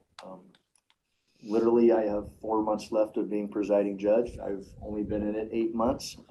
I've been here, I don't know how many years, 5 now, and this is my first opportunity. So it has been disappointing to see that this hasn't been done before. I'm not really blaming anyone, but at the same time, we're preached to do this at our trainings so there isn't these misunderstandings later on down the road. So I'm open to questions. I don't know if I can answer them, but yes. I'm going to start, and I'm sorry. So I didn't know. The only reason I'm here is I saw it on the agenda, and I was like, wait a minute. So I've had a couple instances in the 13 years I've been here where I've been subject to the GRs, right? Yeah. The GR says this, you shall. Mm-hmm. And I'm like, wait a minute. So I want to start with some education for me. Yeah. Okay. I think there's a big difference between the Washington State Constitution and general rules. And I don't think the Washington State Constitution gives anybody the authority to oversee specific employees. I think it speaks in generalities, right? How is a general rule actually created? So General Rule 29 came out. How is it born and who decided, who wrote it and who made it? Court. So the Supreme Court. Yeah, that's what we're following. So it's a rule. So kind of like, and again, this is educational, right? Absolutely. So everybody's up in arms about the things Trump is doing because Congress creates the laws, not Trump. The state legislature creates the laws, not the Supreme Court, right? They rule on them. Right. So but this is being applied like a law. It's a general rule. We wrote it. So because we wrote this, you shall. It's like, wait a minute. The state legislature never had anything to do with it. So in reality, anytime the Supreme Court decides, they can write anything down on a piece of paper and you will follow. That's how it comes across. That's the perception. Understood. I know I'm wrong, but explain that to me a little Well, bit. Do you understand that though? A little bit, because I guess we should anticipate our Supreme Court will make decisions that are rule-based and effective to be that work. Right. I'm not saying it fits every picture. Trust me, this is why people get in hot water, because of this conflict that exists already, and we run into it all the time, and you guys would agree. Wage issues are sticky when it comes down to, well, where does that line cross? We have to cross that line and work together on those things. It is an unusual thing where you say, leave us alone, but we also realize we don't control the purse. So, which is even weirder, why don't we make a rule that says we control the purse too? Because that goes to my next question, No, right? yeah, So, and again, exactly. I am not trying to be adversarial. This is just No, what yeah. crops up in my head, No, okay? absolutely. So we do have a separation of powers, right? Mhm. And the county commissioner are the legislative body, and they set policy. And even though you might hire employees, those are county employees being paid for through the general fund from all of the taxpayers. The court isn't generating revenue and paying for all of those employees. Those employees are county employees. They might be hired by the district court, just the same as Public Works might hire them. Public Works doesn't get to decide it. The clerk doesn't get to decide not to follow county policy. Their employees are still paid by the county and the legislative body. So I don't understand that. I think to me, there's a clear separation there where, trust me, I haven't even started the training yet. And I have to get it done. I think that's where people get in hot water, because that was clearly defined as being a separation. And the whole idea of the rule is to make sure that separation is recognized and continues. It does blur. And again, it's the whole part of the reason we're doing this, because it is blurry. The county has full control over the wages and the benefits that come from the wages and all of that. We have no say in that whatsoever. Zero, zilch. We can, I think, argue for it, but at the same time, we also recognize that that policy would be beneficial to us and cooperation can be beneficial to us. What we don't want to create is a situation where we have our own HR department, we have our own department to handle things just to be separate. That's where finding the education and then eventual cooperation comes into play. I think for so many years, it's been ignored one way or the other. And the blurry lines is what gets people in trouble. Because once you have an incident, it ends up in the paper, you read about it. So then let me ask you this. Yeah. I'm sorry, and you can tell me, shut up. I feel like I'm totally butting into your No, meeting. it's fine. It's a good question. So then let's talk from a risk standpoint, okay? So when you go and do your own thing, we're not following your policies. We're gonna hire our own people. When you get sued, then the county and legislative body don't have to worry about it, right? No, You're taking all that risk. Well, We do but have you that should, risk. but Yeah. you should take that risk, right? Because if you're We gonna do. say we don't have to follow the policy and we don't have, then when somebody brings a lawsuit against you for whatever it is, they get to wash their hands of it and say, it was your decision. You decided not to follow county policy. You decided not to do what the legislative body set in motion. So you can now deal with that's how I don't know, that's how I would see that. So who's writing that check? Yeah. But you gotta remember, we don't hold the purse string. We just have this separation of power. So You don't hold the purse string, but since they do, I think you need to be able to recognize, again, I in a agree. collaborative relationship, right? You have to recognize that they're taking the risk.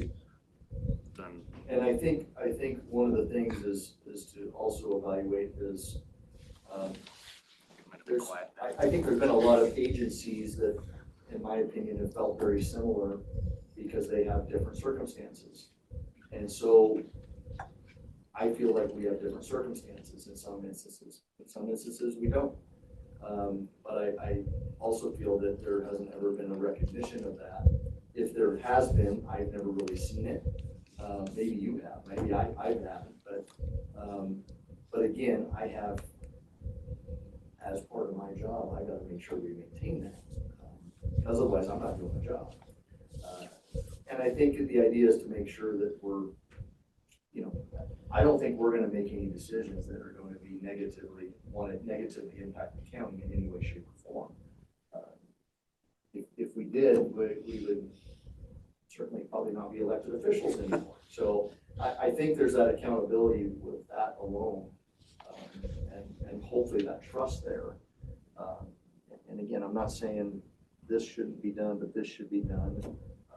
Just looking to, this whole purpose of this is to educate and come to a common understanding of things. Yes. Can I ask a question? Yeah. Can you explain the process for electing presiding judge under GR 29A1? The process is every 2 years, I believe. I don't have it in front of me, or maybe I do have it in front of me. Did you guys vote? Yeah, I believe it's every 2 years, the person should not have a term less than for 2 years. That's what the rule says? Yes, But you're gonna vacate in a year? yes. So you aren't following that rule? No, Or are you amending I'm that not. rule? Came to a common agreement with the other judges, and that's what we voted on, so I can change that we can come to a common agreement as to that. Are you wanting me for 2 years? Is that what you're saying? I was just asking because I don't know. Yeah. But that begs the question. So this general rule came out. Now you can choose what parts of it to follow or not, but we're in this room today because that's the general rule and you will follow it. Yeah. I understand that, but there's also a second Sure. part here. I mean, there's also a second part too. Sorry. If you read this part, there's also parts, if you continue to read on in the rule, they're talking about cooperation and with respect to the function of the court clerk, generally the courts of limited jurisdiction have a direct responsibility for the administration of the clerk's office as well as the supervision. You keep going, it talks about the difference between superior courts and else, and then if you keep going on even more, it talks about how those lines get blurred a little bit and how essentially you end up having to work together. Ask another question. Yeah. What training have you and the other judges undergone to ensure continuity in administrative and oversight responsibilities? We go to training every year, if not once, twice. There's Superior Court and District Court have a conference every year together. What's that called? District Court has, can you quote it for me? Ours, Yeah. that we just went to was the NAPCO. Oh, that's the, no, the judge. The DMCJA. Yeah, DMCJ is District District Court of Municipal. Municipal. Then there's the one that we're going to on October. It involves the Superior Court judges, so it involves all the judges that want to go. We have to take clock hours. I can't remember how many they're required. I go to so many that I don't keep track because I've been to 2 leadership conferences this year, one in national and one in Washington State. I have also been to the National Drug Court Conference. I have been multiple years in a row to the local Washington State Drug Court Conference.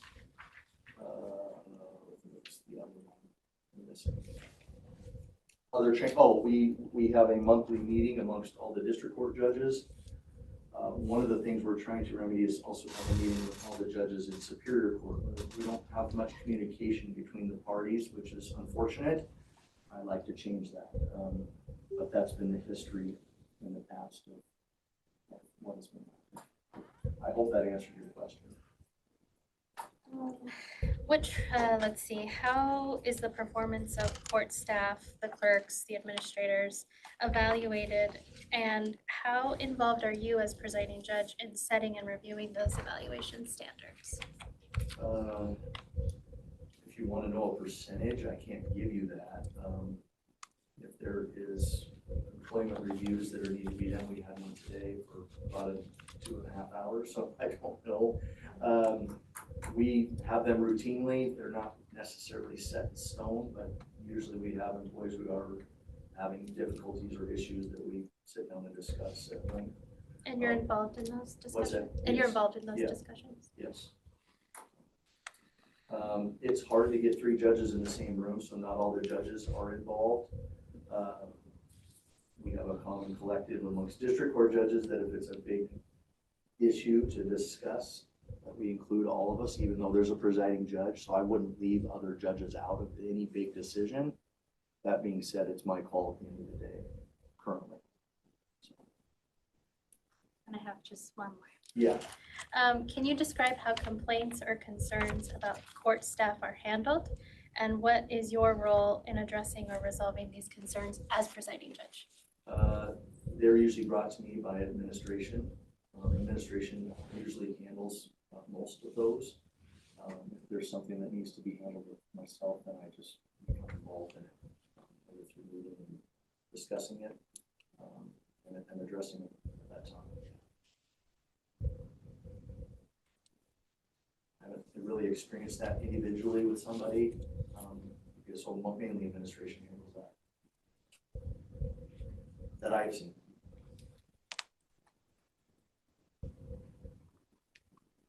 I have a maybe a comment and then a rhetorical question, and hope this doesn't sound judgy, no pun intended. Yeah.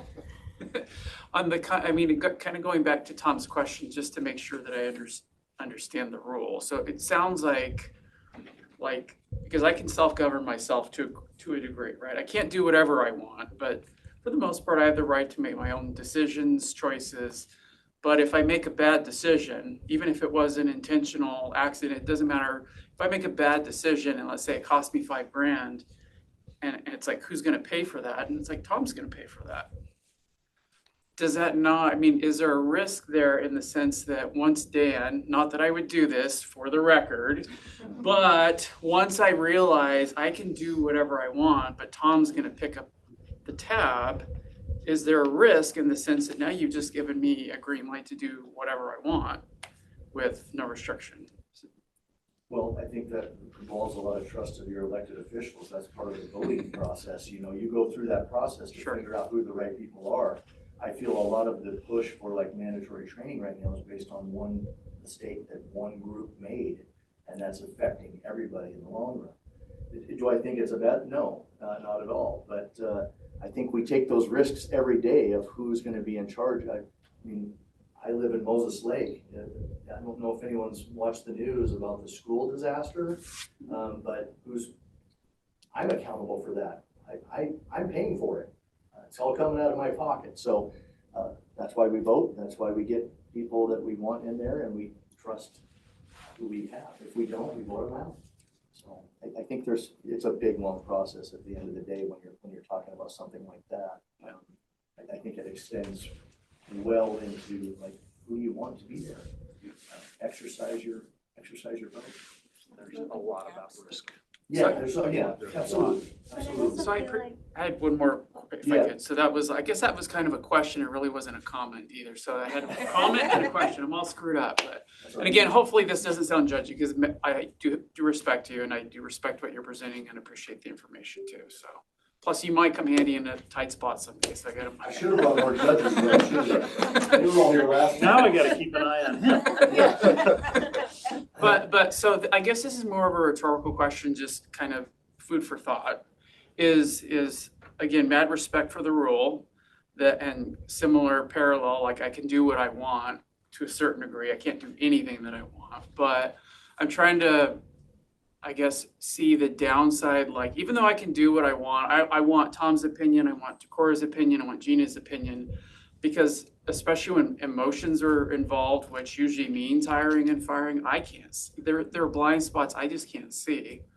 So what is the potential downside in your opinion, if any, of just saying, look, I'm going to bring these people in and get their counsel. I get to make the decision because I have that right, but I need to be very mindful of the fact that maybe they see something that I don't see. And we would have that cooperative when we would want that cooperative. That's what we would hope. I don't want to go down these little holes because we've already had that discussion before, and I was hoping we'd be past that, but apparently we're still not. No, this was just to be clear. I know, but I'm just saying now because we can go down that road, we can spend another hour here, which our time is up. But that being said, we went down those little pigeonholes not too long ago, and it just ended up to not being a cooperative thing at all. Where we want to do what's right. We want to do what the best practices say. But I have lots of questions about these best practices. I can look anywhere online and find 50 different reasons why we should do this training every 4 years versus every one. When we have reached out before in the past, we get different answers from different people. So it's tough to say, hey, what's the answer here? Because that's usually what we're looking for if we're that far down the road. And so that's where I want to say, hey, can we figure this out? Come to a common understanding. This is where we're willing to be. Where are you guys willing to be, and where would we draw the line? Where is it too far? For instance, I brought up an exit interview. It was really the fact that no one informed us about it. It went completely behind our back. No one said a word. And so that is something we would value. Hey, am I looking at this wrong? But we got to communicate. You got to talk to us. You can't just cut us out of it completely. So for a lot of people, perception is reality, right? So something you just said, they went behind our back. do you think somebody went behind your back, or they just didn't recognize that since employees are county employees, and that's a function of HR and the legislative body, that they didn't even think, not honest mistake, right? They didn't, so it's not because they went behind your back or did something nefarious. But if we look at it, now let's talk about just a leadership principle, right? More conversations like this are necessary. Yeah. Because there are pigeonholes. Now, I saw it on the agenda, so I'm in here late, I'm seeing this. But how people interpret things, like when I interpret judicial independence, and I'm a plumber and a facilities guy, okay, so that being said, constrained to courts, cases, and things within your judicial prowess, not the administration of personnel hired by the county. I probably interpret that wrong. Everybody's going to have these interpretations. And I think more meetings like this help, just from a leadership standpoint. I agree. I feel like a lot of some of the misconception is also too that, the departments are trying to do the greater good for the entire county overall. And we get pigeonholed into that because whether we have the rule or not, I get that. I think same thing happens to Renew. They have their own trainings they got to do, and they're different. The sheriff is different. They have different things they got to adhere to. So are we. But when you get this kind of just, hey, there you go, and it's like, whoa, this doesn't really fit. I think that hiring clerks and hiring people that work in the court is a completely different world than, someone maybe working in the plumbing field. So, it's like we struggle to find the right people because it is so different and so odd. And we're working on a DOS system from 1992, and we expect someone from 2022 to understand that. Sadly, the system you're going to probably isn't much better. Well, it'll be modern. I'm sorry. It'll be modern, but And yeah, Judge it's Quinn, going to be difficult because you're going to have people that are going to be doing it. So. And Judge Quinn, I think we have made progress. This meeting I thought was very beneficial, and we have ground rules. And this meeting was not about whether or not we've made progress. It was supposed to be an educational piece. It has, for me, it has very much so, and I'm sorry that I kind of butted in. Oh, that's all right. And plus, trust me, we just over the training alone, we probably have 30 questions. So it's going to take a while. So the next step to me is to meet and discuss which meeting needs to happen first, the one with the judges or the one with you guys. So about the training, primarily the training. We'll get to the other things later too. So. And when does voting for presiding happen? When will that occur? I don't know when the next one will be. Are you going to Usually the month before the end of the year. Yeah. What? Are you going to campaign for him? Oh, no, I was just wondering when we can expect a new presiding judge. We need yard signs. Yeah. Yeah, it usually doesn't get much fanfare. So it's usually the 3 judges just voting and deciding. So. Oh, that's easy. Yeah. Yeah, they vote eyewitness. Yeah. Easy. Is it public? I honestly don't know. No, It's not a public meeting. I don't think it has to be either. So. I'm just curious. Yeah. So most people only have one judge, like most of the they only have one, so there's no even voting or talking. I thought it was just a rotation. Some people do it that way. Some people do it that way. And part of the reason we did it the way we did it is because it involved allowing a rotation, so everyone had a chance to do it. One of the things we also want to do is include everybody in what is happening with that. I started training to do it long before I was even at. So I probably am at my year or close to it because I was just following the person prior. So we'll probably do the same thing for the next one because it is a lot of extra work. Can I ask one more question? Yeah. Do other states have similar, like, general rules or? We're out of time. Couldn't tell you. Couldn't tell you right offhand, Rob's on there. but I believe so. Yeah. The conference I went to was all presiding judges leadership. It was not. You had to be a presiding judge to go. So I think you're right. Yeah, it was. Yeah, I mean it says it right on the title. Primarily presiding judges and court executive officers, but administration or head administrators. All right. Barb's telling me the birthday boy is up next. Okay. Oh. Who's that? It's your birthday? It is? Happy birthday. Not to be judgy or anything, but we all need you guys to leave so we can go to the prosecuting attorney office update. Thanks, Rob. Be so bossy. Talk to Gwen about my questions. I will. Thanks, guys. Thank you. Thank you.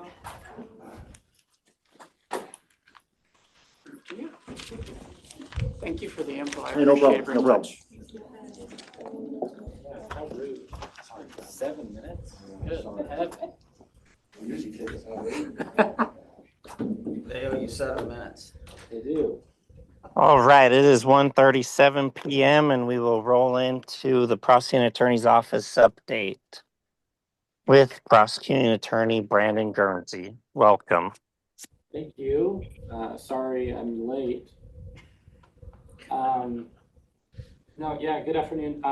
My understanding is that there were some questions from you all about contracts at the prosecutor's office. So I guess before we move into that, is there any immediate questions that I can answer for the board before I move into kind of an explanation of, I guess, the best that I can with those things at the moment?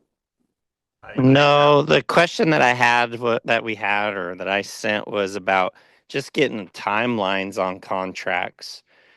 The question came from, I don't remember her name, but the person you guys have now that review the contract when it first comes in.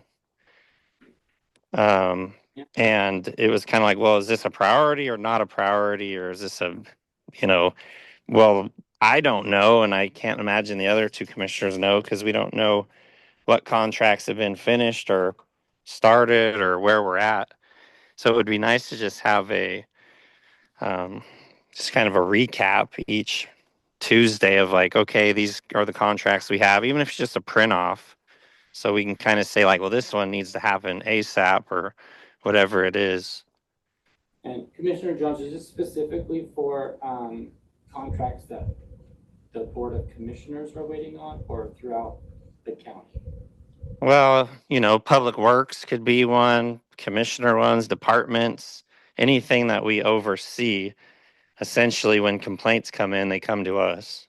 Sure. So in preparation for this meeting, I had my civil unit give me a total number of contracts that they have right now pending for review. At the moment, it looks like there's 19 between the Board of Commissioners, New Hope, Public Works, Renew, a couple of other departments or agencies. We also received approximately between 5 and 10 is what I was told Monday and today. As far as the process that it takes to review each contract, it kind of depends on how long the contract is, how many issues there are in the contract, and then if it requires back and forth between the prosecutor's office and whoever is on the other side of the contract. Sometimes there's clarification that needs, or we're battling over a certain section of that. So it's really hard to just say, this is how long a contract takes to review. So I think that it's fair, though, to ask the question, how long can we expect contract X to take? The problem that I have been told about by my civil team is that there are some contracts that we can't get into details about in front of the board because of client confidentiality and privilege. So if the board would like an update as to the contract specifically that we're reviewing for the board that you all can hear, we're happy to accommodate that and let you know how far along we are in the process. I will say Tanya is somebody that I decided to take from our Superior Court felony legal assistance side and give her directly to the civil department so that we can kind of streamline and make this entire process go faster. And I think that it will help. It just might take some time. Apart from that, I have also set up a number of interviews for potential deputy prosecutors to come in and help with that. So we have 3 currently set. I'm set to interview 2 potential DPAs on September the 5th, another one on September the 12th. One of them I do have my eyes at as jumping in to assist the civil department as long as the interview goes well and I think that he or she would be a good fit. And so hopefully just with all of those things combined, having another having a legal assistant for the civil department itself will help the process a lot faster. And then just as a side note for you all, our civil department is also our appeal unit. And we also have a lot of, I think there's 6 appeals right now that our office is facing, and those take a lot of time. And so that's also kind of something that is very much slowing things down. But again, hopefully with the new people coming in, assuming that the interviews go well, and the office gets more staff than what it currently is, there will just be more time to devote to these contracts for you all, and we can come up with a better, I'll say, organizational structure of how to prioritize, and so we can get you better numbers in the future. But I did my best for today's meeting to kind of just give you all the number of contracts that we have. I don't, for the board, have where your all's contract comes into an order of priority. So I'm happy to write them down now if you have. I don't know how many contracts the board has with our office, but if you have a specific priority order that you would like us to focus on for you all, I'm happy to write that down now, or we can do it at next week's meeting or the following meeting. We probably should just plan on doing it next week when we're all here. That's my opinion. I mean, and I'd be fine. Unless Rob has something. And Commissioner Jones, I don't know if that is even remotely close to answering or giving you a direction of things.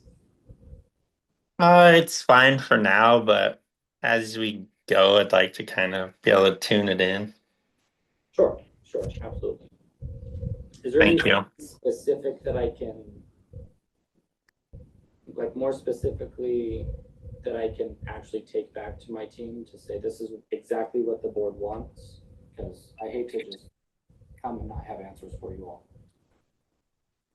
No, as far as the contracts went, I know that we'd had, what happens is a contract is kind of like, hey, we need this as quick as we can. And then it's like, okay, well, we're going to make sure we get it reviewed. And then the estimate is, it could take 3 weeks. Okay, well, we can wait 3 weeks, but then we don't know if it's gone through in the 3 weeks or if it didn't. Sometimes contracts can be looked at, or if we read them, we would know if we were comfortable enough or not without passing them through if they are small.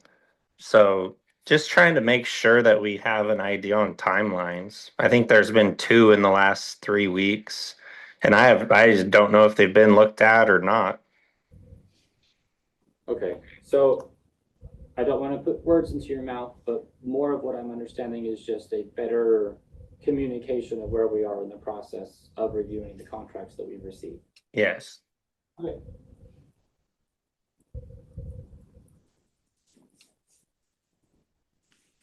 Good. Let me make sure I didn't miss anything. Yeah. So for that, that's all I have. And then, do you have any other questions or concerns about the contract portion? Any of you? Nope. And thank you. This is Cindy. Thank you for looking into it. It just has added another level. And so there is sometimes some frustration, and sometimes staff ends up feeling that frustration and hearing it. So we do appreciate the time that you put into reviewing those. And we're just trying to make it as simple as possible, so we're not bypassing the process, but making sure we're doing it correctly. Right. Yeah, I would say within my first couple of days, at least, I realized that the civil unit was struggling quite a bit. So that's why I decided to take away a legal assistant from our criminal division to help them out to kind of speed things along. And I would love not to have to deal with contracts. So I'm personally, so that's why I thought I'd bring in another deputy prosecutor who could do that as well. So that's my plan. Hopefully the interviews go well. how understaffed are you right now? I can hire 4 attorneys right now. There's also Rule 9s that have left and gone, but I'm hoping very much to fill all the slates before October. So that's what I'm focusing on the most. Sure. Okay. Nice work. Along with that, I can tell the board Carly Biddle will be rejoining the prosecutor's office on September the 8th or 9th. I can't remember which one. Well, that's great news. Congratulations. Yeah, it was, yeah, we had some really good conversations. Obviously, she has a lot of experience under her belt, and hopefully she's just as energetic as I am, because I'm really trying to hit the ground running. So hopefully we can all just keep up.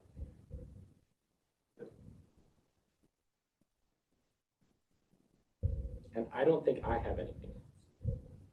Okay. How long do I have? You can be done. You have 13 minutes. Oh, I still have that much longer? All right. Well, I need to plan better then. But we can recess if you have nothing and the commissioners don't have anything. I don't have any, yeah, I can't think of anything else that. Is there anything we could do for you?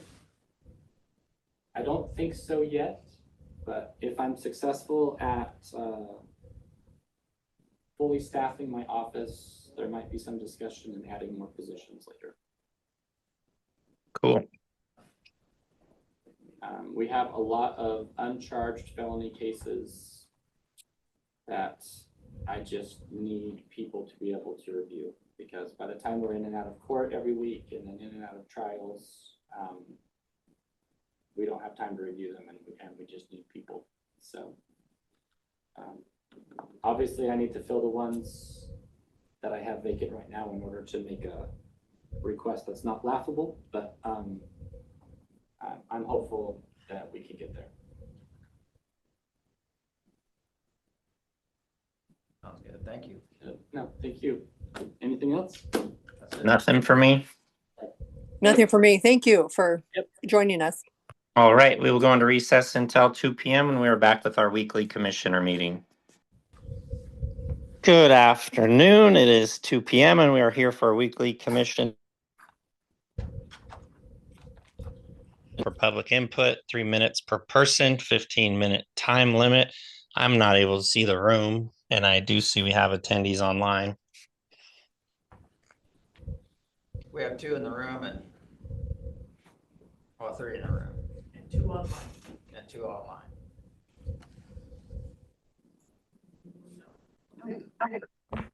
So no public comment in here.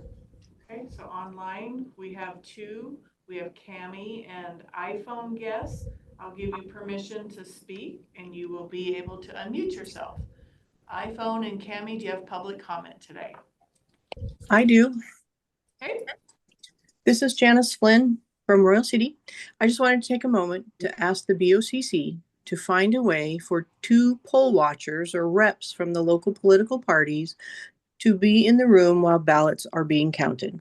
I know there's very little room, and I personally have not been in that area while ballots are being counted.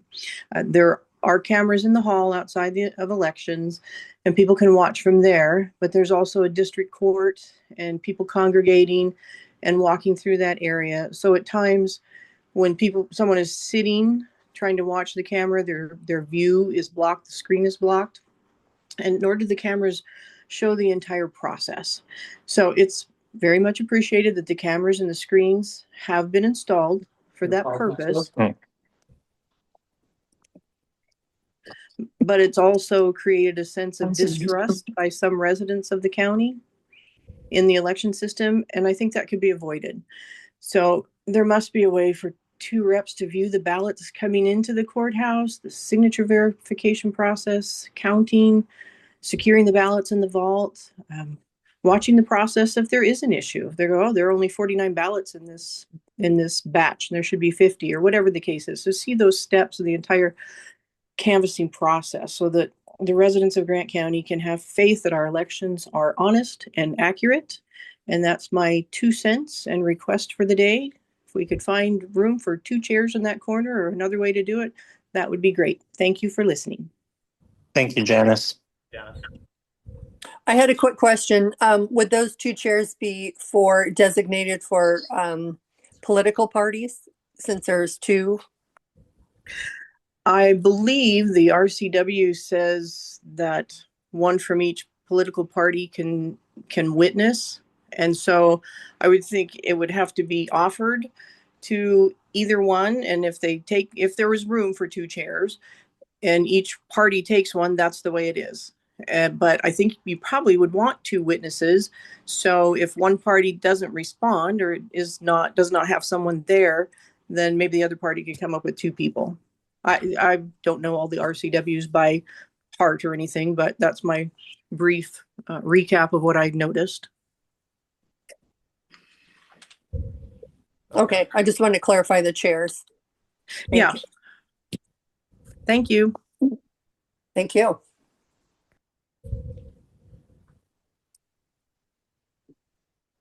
Was there any comment for Cammie?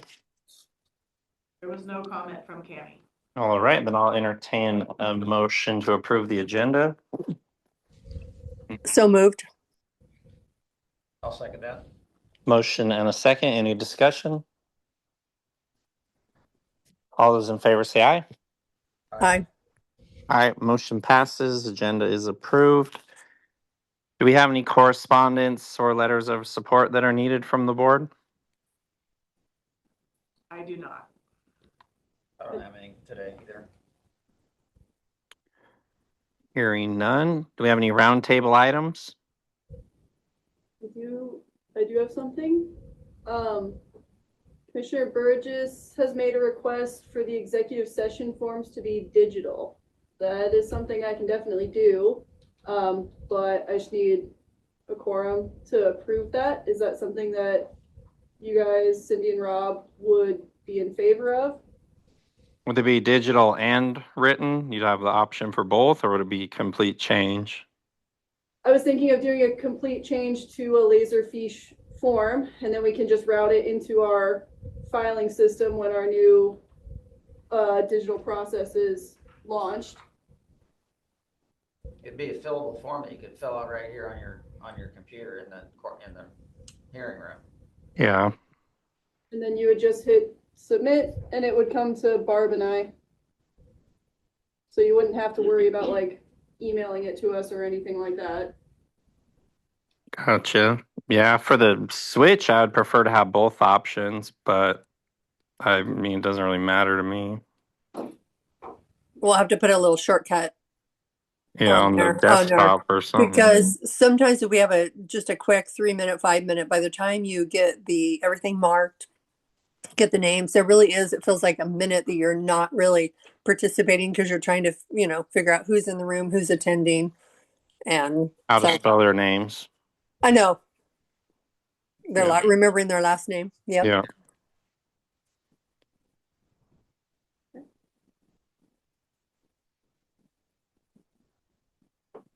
But I'm sure it can be done. Yeah, I'm fine trying it a few times. I mean, doing both. I'd like the option of both, just because if for some reason I was having an issue or didn't get to it, or if I'm not there now, one of the other two now have to find the link or find it. I think we'd make sure that that's easily readily available on all of our computers. And we can have hard copy here if you want to write it down and then transfer it onto digital format. Yeah. If you have a paper copy, when we go to a digital format, it would just have to become scan and toss, where we would not, I don't think we would be allowed to move the information from that to the digital format. That's something I would have to ask Emily or Mike. And so then you would just have 2 formats of the executive session forms in Laserfiche. And it's not a huge issue. It's just something to note. Okay. But that's something I can ask Emily about to see if we are allowed to just take your written notes and turn it digital. I just don't know. Okay. Yeah, the only hard part is like if you have a 3 to 5 minute executive session and you have 7 people in the room and like you don't write all those names down before you start listening. So, and sometimes you forget to write them down and then Barb or you or somebody will say, "Oh, you need to write the names down." Okay. But if you do it digitally and you're like, "Oh, I'll wait until it's done because I'm trying to listen," um, you might not submit it. So that would be my only concern. I can look into it.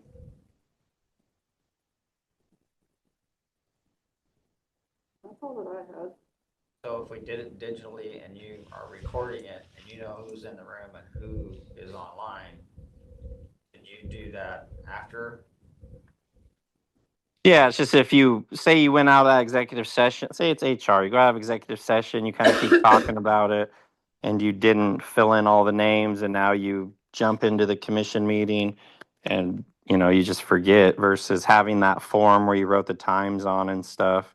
You just have something on a computer browser, so I don't know. I mean, I'm sure it could be easily switched, and I don't have an issue doing it. I'm just kind of thinking of the issue of there are a lot of times where we're going into a quick one and I'll just write the times on it and then I'll fill in the names once the meat of the executive session is over, or if we're kind of in a dead period or after the meeting. I would just hate to like not hit submit because we roll right into the next topic or going from one to the next one. Um, I don't know. The more I'm on my screen, the more distracted I am. So I'm good with it either way. I'm just kind of giving some of those opinions of doing it and the shortfalls that it has. I can bring this up during our next commissioner's office if we have time. Yeah, just create the form, make it usable, try it a few times, see how it goes. Okay. Blair, did you have something? Yeah. Do I need to come up there? No, you can. Okay, so this is for a claim that just came in that I need to ask about the deductible, how to distribute it. It's for a claim that I emailed you, claim 1721. We have our deductible, but it's split out between 4 different offices / departments. Haven't had to deal with that before. Do we just split it between the 4, or how do you want to go forward with this? 1721, you send today? Yeah, I sent it today. It's regarding the sheriff's office, the PA's office, district court, and public defense. Oh, I was sorry. I was thinking it was a dog bite. Okay. No.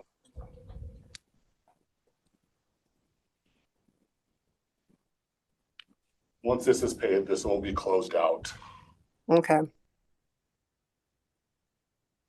I mean, I would think you would split it between the offices, but That's what I was thinking. It should be split between the ones that were okay. Put on the claim. All right. I just wasn't sure not having this with multiple departments named before, so I just wanted to make sure it was done correct. I'm sure they'll let us know if they don't like it. oh, they'll let us know they don't like it for sure. Okay. I will email them. Thanks, Blair.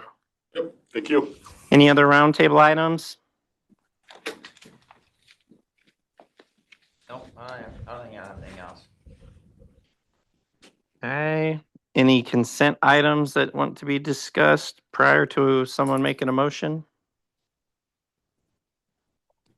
I did get an email from Teresa at the health district. So just trying to confirm that the user of public health, they have had to use one of the services. What was it? Trying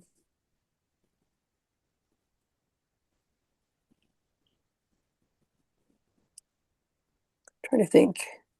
WIC, SNAP, home visiting, treatment services. And so are just following up on that, clarifying that. Is there any that would reason you wouldn't? Is there any reason you guys wouldn't leave the alternate as the alternate and they just fill this seat in as the alternate versus making them a permanent board member?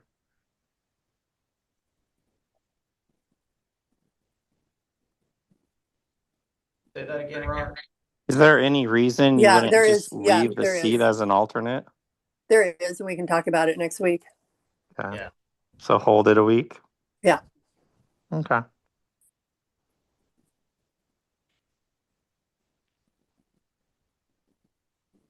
And number 8 was going to be a deny.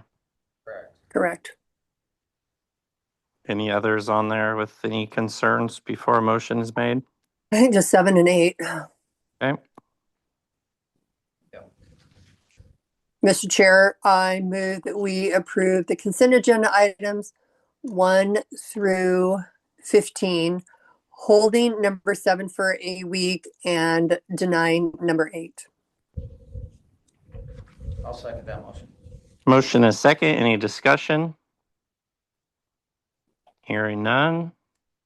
All those in favor say aye. Aye. Aye.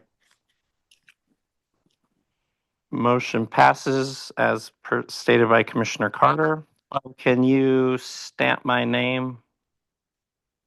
Do we have any Yeah, walk-on items? Caitlin, please stamp my name too. No walk-on items today. Great. Okay. So I'll just mute myself and stay on while Kevin signs in person, and then we'll recess when that's completed, and then our open record hearing is at 2:45.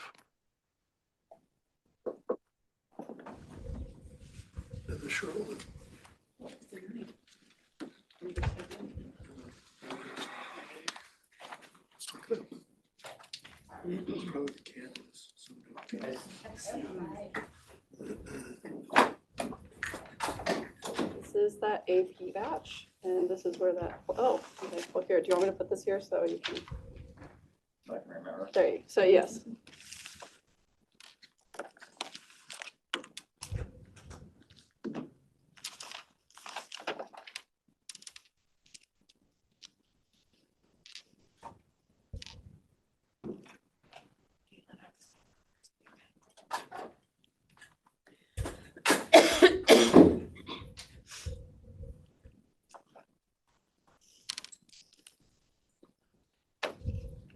Authorization for the canvassing board, it'll be just Rob that signs those ones. The minutes. Week of August 4th. No.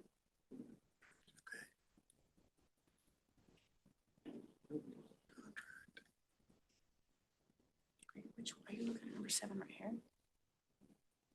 Which one was denied, 7 or 8? Neither. Number 8 was denied. Number 8 was denied. Yeah. Commissioners minutes for the week of August 11th. This is an approved board of retro pay for at-home review of petitions. That must be what it was.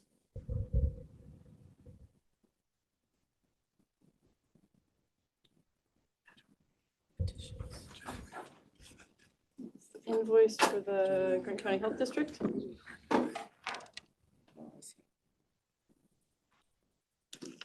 Special occasion liquor license, it'll be just Rob's signature on that one.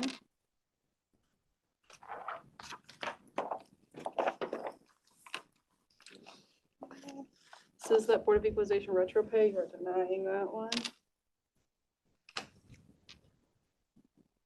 Yeah, that's a first. There you go. Check that off calendar. Reimbursement requests.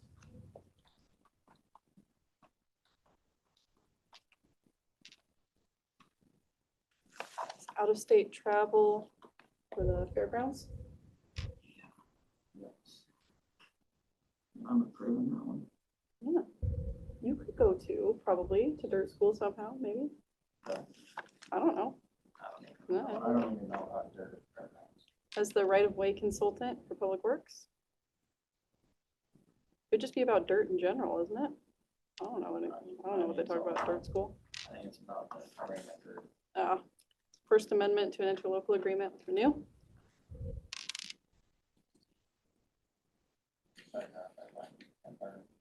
About dirt, then I would make them do more paragraph. You just walk around and go, yep, that's dirt.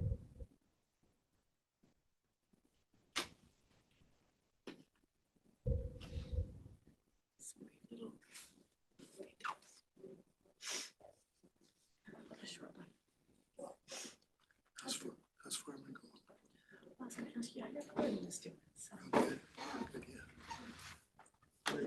Third Amendment, behavioral health services, telemedicine agreement. It's been my biggest year for melons. Cantaloupe, melons. Tomatoes have been very good this year. Signing a contract with Big Bend Community College. And that's the out-of-state travel request to pick up the new K-9. Just begs us around. That's it. All right, Rob, 2:45? Too bad there are 4. All right, just takes me a second to get all my stuff going. Good afternoon. It is Tuesday, August 26th, 2:45 p.m., and we are here for an open record public hearing for Public Works Central Shop to declare county-owned surplus. Who is in the room with Public Works to give an overview? Anybody? John Spees. All right, welcome, John. Go ahead. Short list today. First one is a 2006 Ford Taurus. It's not being replaced. It was just turned in for lack of use. Another one, 2012 Ford Escape, also not replaced, turned in for lack of use. 7090 is a patrol car for the sheriff's department. That's being replaced this year. 7104, also a patrol car for the sheriff's department, to be replaced this year. 7114, also Chevy Tahoe, also patrol car for the sheriff's department, to be replaced. Last is a rotary 12,000-pound two-post hoist. That was in the central shop, been in the shop 23 years. Was starting to show some pretty good wear in the channels, so in lieu of trying to rebuild it, we replaced it with a new one. Any questions? No? I have no questions. Thank you, John. All right, then we will open up the public comment portion of this hearing. Okay, are you here for the surplus of public? No. No? Thank you. Okay, you bet. We do have 2 call-in users. We have Cammie and Rob DeCuber. I'm allowing you to unmute yourself. So, do you have any public comment for this hearing?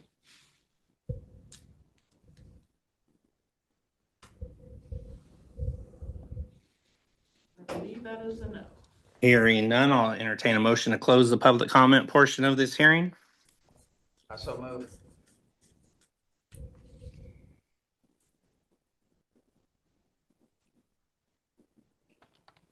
I will second. Motion and a second. Any discussion? All those in favor say aye. Aye. Aye. Motion passes to close the public comment portion of this hearing. Entertain a motion to approve the items. I so move.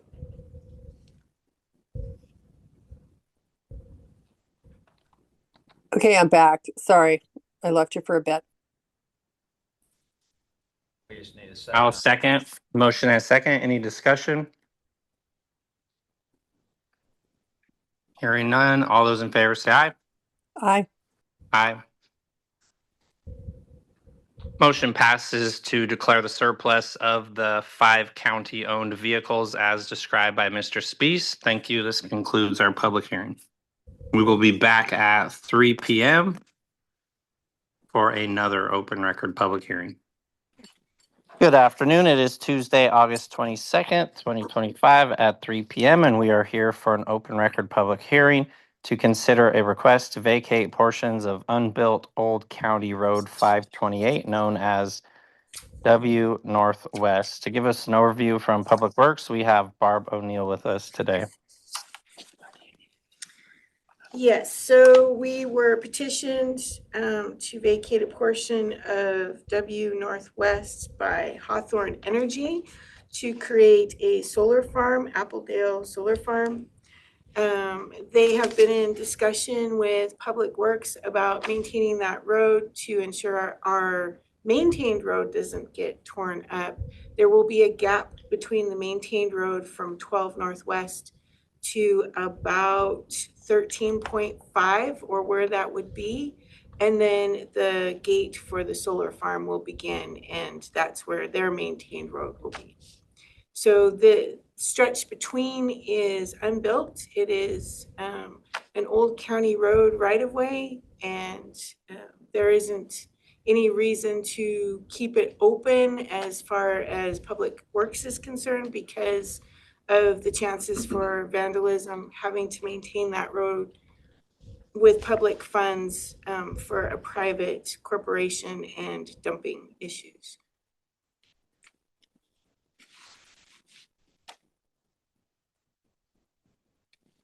Okay. Commissioners, do you have any questions or comments? I don't have any. I have none. Thank you, Barbara, for the update. You're welcome. Thank you.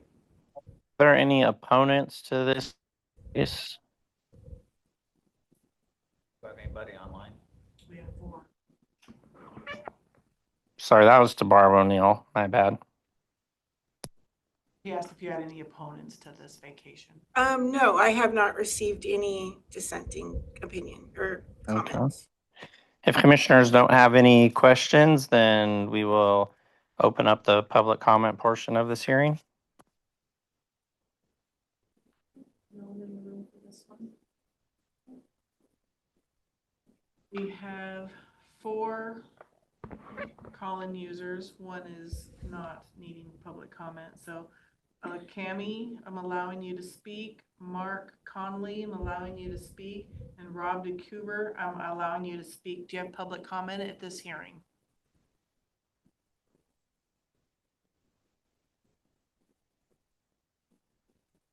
That would be no. All right, hearing no public comment for this hearing, I'll entertain a motion to close the public comment portion of this hearing. So moved. I'll second that. It's been a motion and a second. Any discussion? Hearing none. All those in favor say aye. Aye. Motion passes Aye. to close the public comment portion of this hearing. Mr. Chair, I move that we approve the vacation request that Public Works has presented. I'll second that. There's been a motion and a second. Any discussion? All those in favor say aye. Aye. Aye. Aye. Motion passes to approve the request to vacate portions of unbuilt Old County Road 528 known as W Northwest. Thank you. This concludes our public hearing. We will be back at 3:15 for another public hearing for amending Chapter 11.04 of Grant County Code. Thank you. Commissioner Jones, if it's okay, can we pause the hearing for just a moment till we can get the spreadsheet of speed limits to you and the other board members? Yes, please. So we will, what do you want to hold for 5 more minutes? Let's go 3 more minutes. Okay, so we're going to hold in recess until 3:19 p.m. Thank you. Thank you. Okay, Barb, this one was pretty long. Did a lot of cleanup, correct? I think they brought this to us last month.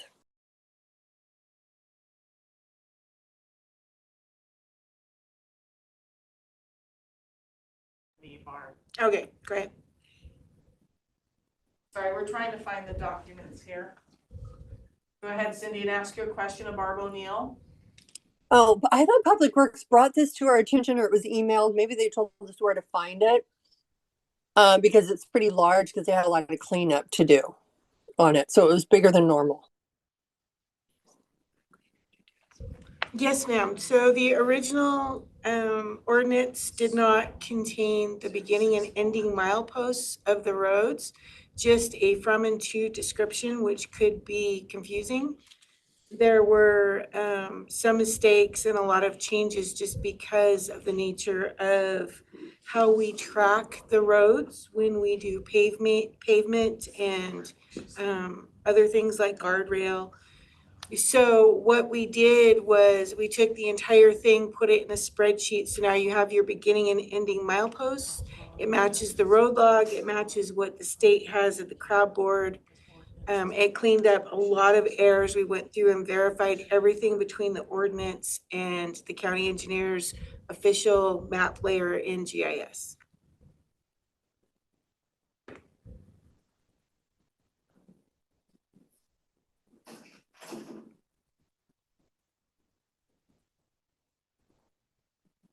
Okay, and it is on the Grant County website under Public Works speed limit change, so it's all there. Yes, ma'am.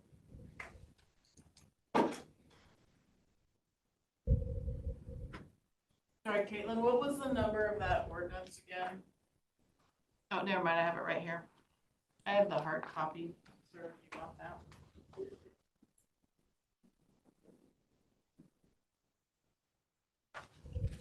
It's 25064 resolution number.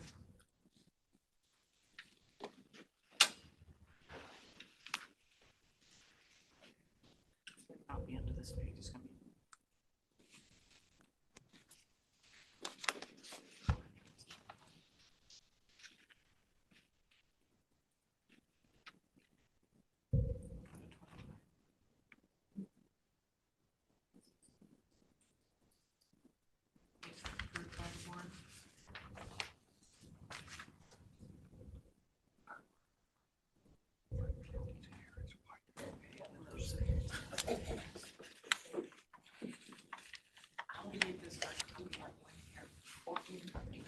We've already.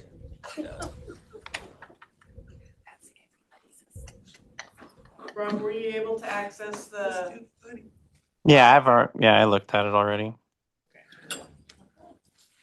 Are we good to go? Yes, sir. Yeah, no, we're good. All right. Good afternoon. It is Tuesday, August 26th, 3:21 p.m., and we are here for an open record public hearing to consider an ordinance amending Chapter 11.04 of the Grant County Code, or titled Maximum Speed Limits. To give us an overview of this project, we have Barb O'Neill with us today. Thank you. The original ordinance did not contain mileposts, so the entire ordinance has been changed to accommodate mileposts, which give a better understanding of where speed limits stop and start, along with the descriptions. The entire ordinance has been gone through, and it now matches what the state has in their system and the county engineer's official roadmap in GIS. There are several road limit changes, one of which is Potato Hill that was a topic of discussion in July, changing it to 35. There were two subdivisions out by May Valley. One was Oasis, and I believe the other one was Diamond Point. I think that might be a little bit further south. The missing Melby Way for the paved edition was added to that. And then the only thing that is still under discussion is the speed limit for West Shore through the Moses Point Association area, which includes the Moses Point Links, which is the golf course. And the reason why it is a topic of discussion is because speed studies support it at 35, but in order to have a golf cart zone, it has to be 25. And so we have proponents for both sides to discuss that. The golf cart zone is on this adoption of all these milepost updates? Or is that going to be a separate hearing? No, it is on this ordinance, but there are two versions of the ordinance, one with the speed limit at 35 and one with the speed limit at 25. So the commissioners can sign the resolution page and we will attach the correct exhibit.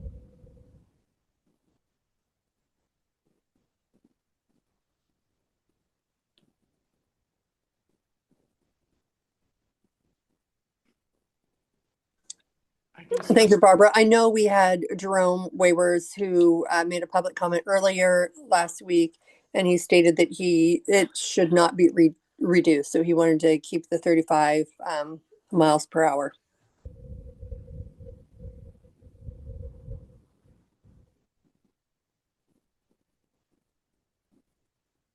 Was that a petition to lower the speed limit or just a request or? Yes, sir. It is a petition for a golf cart zone, which includes you must lower the speed limit to 25 by RCW. And do you have a list of proponents and opponents on that one? Give me just a second.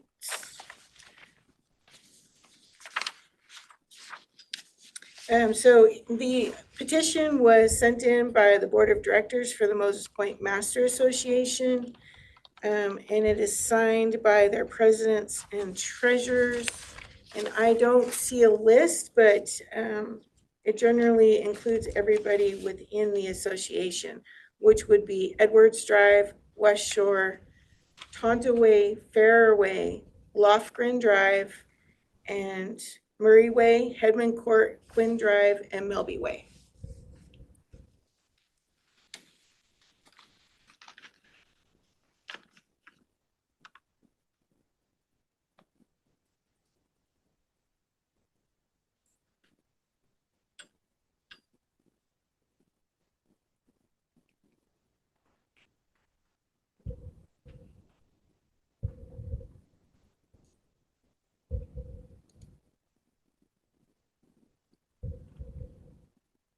What was the speed limit on Melby Way currently? Currently, it's actually 50 because it was never in the prior ordinance. So even This though. is just the driveway into the. Yes. That's but crazy. It's a matter of law because it hasn't been in a previous ordinance. It's Okay. 50. And isn't Road 4, isn't it 50 as well? Yes.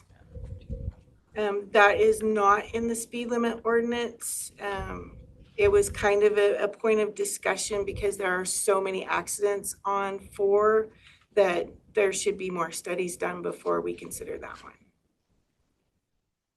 What is speed limit on Murray Way? 25. Okay. And I didn't hear the ones that were changing from 35 to 25. Yeah, I think most of the smaller ones are 25. It's just West Shore itself that is 35. And F. And F from Murray to Road 4, which is where the fatalities are every year. Yeah, and F is not on the change. I think that was something we were thinking about changing when we did the UGA or the comp plan amendment. Oh, the UGA, as far as I know, for the blanket change in speed limits was put on hold. That is not part of this petition or this ordinance. I believe that is included. West Shore Drive, the portion from Murray to what will be 25? Murray to Road 4.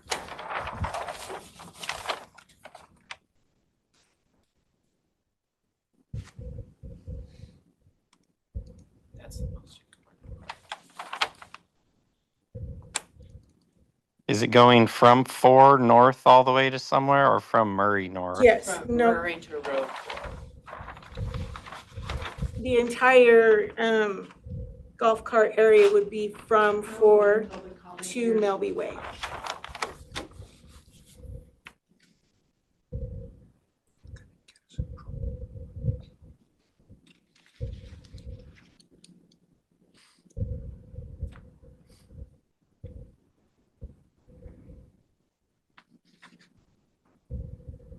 I see golf carts drive that already sometimes.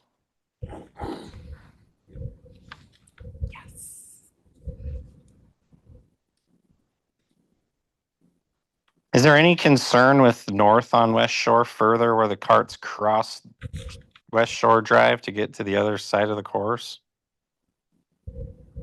I'm not sure where they're crossing at. Is that gonna get changed in this ordinance as well, or is it just the? Doesn't sound like it. There's two options. You can adopt it as 35 or you can adopt it as 25 for that stretch. Well, I think if we're gonna. Public Works position is that it stays 35 because the speeds don't, the 85th percentile of vehicles does not support a 25-mile-per-hour speed limit through there.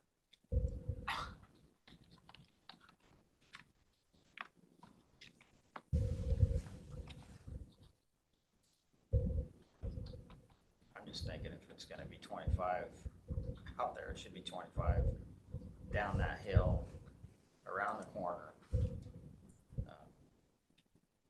I just don't. I'm just concerned with underage kids driving golf carts in that area. We just need and more. It happens. It's been happening at Sunland. So you can't tell me that it's not gonna happen. And I don't particularly wanna sign something that says that kids can ride their golf cart down a county road and get hit. And parents nowadays, don't always know what their kids are doing. So that's just my opinion. You elaborate on your opinion just a little bit, Kevin? I didn't really get the beginning. I'm just concerned about, underage drivers getting in golf carts and driving down the road and thinking they're, toys. Yeah, I agree. I mean, I've talked to the sheriff's department and they're telling me that they're having problems at Crescent Bar, Sunland. I don't know that it's happening at Banks Lake or Blue Lake, but it is happening in the other areas. So Well, yeah, and they've got kids riding mini bikes in town too, so. that's true.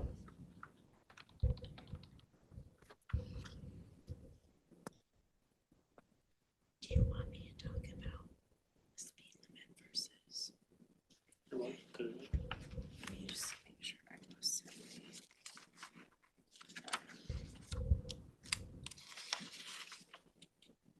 Yeah. So we had it, when we talked about Potato Hill, I did a PowerPoint on operating speed versus the speed limit. Basically, it's in theory what speed we want you to do, and then operating speed is what really people are driving. And the key with that is you want those two to be the same. When they're the same, everyone has kind of the same expectation, you kind of understand. If they're different, you have some cars going slow, other cars going fast, and you actually create more dangerous situation when those two speeds do not match. So it's really important to understand what the operating speed is when you set the speed limit. When we looked at the speed study of the area, basically we're looking for the 85th percentile. That's kind of the key number that you use to determine what that operating speed is.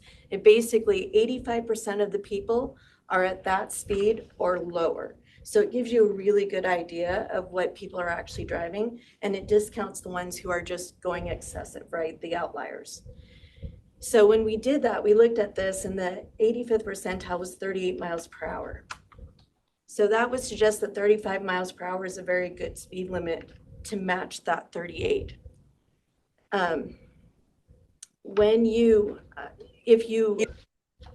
want people to go slower, if you just change the speed limit, you won't change their actual driving habits. So what happens is when you lower the speed limit, at most you're going to get 5 to 8 miles per hour lower than what the current operating speed is. That's the best result you're going to get. So at 38 miles per hour, at most, you might get people to go 30 miles per hour, potentially. Now, if you really want it to be lower, there's other things to take into consideration, right? Like if the school goes in, if there's more population that moves in, you have a higher density, other conditions might change that. There are things you can do, but you have to do physical changes to the road to make people change that operating that natural speed that they go. Okay, so you have some options. So like Potato Hill, we narrowed the roadway. Instead of a 4-inch fog line, we have a 6-inch fog line. And then we were hoping that ATVs you have more access to more people. When you have more activity on a road, naturally drivers notice that and they will naturally somewhat slow down. The problem with West Shore right now is cars are, the 38, I was surprised. I was expecting it actually to be higher because I know when we're talking to people, when the construction was going on, a lot of people are going faster than that. You need to take that into consideration when you're doing a speed limit. If you want to lower, I think that narrowing the lanes, widening the fog line would make a minimal change. If you're really concerned, there's something called a speed table. It's basically a large speed bump. It would almost take something like that to get cars to slow down on West Shore. Okay, now, why don't we just put those everywhere? They're difficult for emergency vehicles, right, to get around. You have special designs to accommodate them, but you have to be careful with those designs because a lot of drivers will figure it out and take advantage of it. They're expensive to build. You can't do them in asphalt. Asphalt sinks, it doesn't stay up, so you have to do it in concrete. It's a lot of work, a lot of maintenance to keep up. You can also, if you only do one, it will only affect, right, a certain area, plus or minus on either side of that speed table. So normally you have to have a series so many feet apart. So it is not something that can be done with minimal amount of money. It's not just a paint job. It's a significant construction job. So there are things you can do to lower the speed limit, but you have to physically change the road because you have to realize that drivers, when they are on the road, they're not thinking about how important this road is. They're perceiving, right? They're saying, how comfortable am I driving this? So that's why when you narrow the roads, that can have an effect. When you have the thicker fog line, that can also have an effect. But we're looking at a difference of 38 to 25. Are we going to get enough of effect of those two items to get it to the speed that would be safe? And that's something that you need to really think about. And again, you can do it. It just costs a lot of money. It takes a lot of effort. It's not something that we can just do. And so just those are things to take into consideration when you're talking about speed limit. Because you can just change the speed limit, but what you do is you actually create a more unsafe environment when you do that without taking into account what people are actually driving.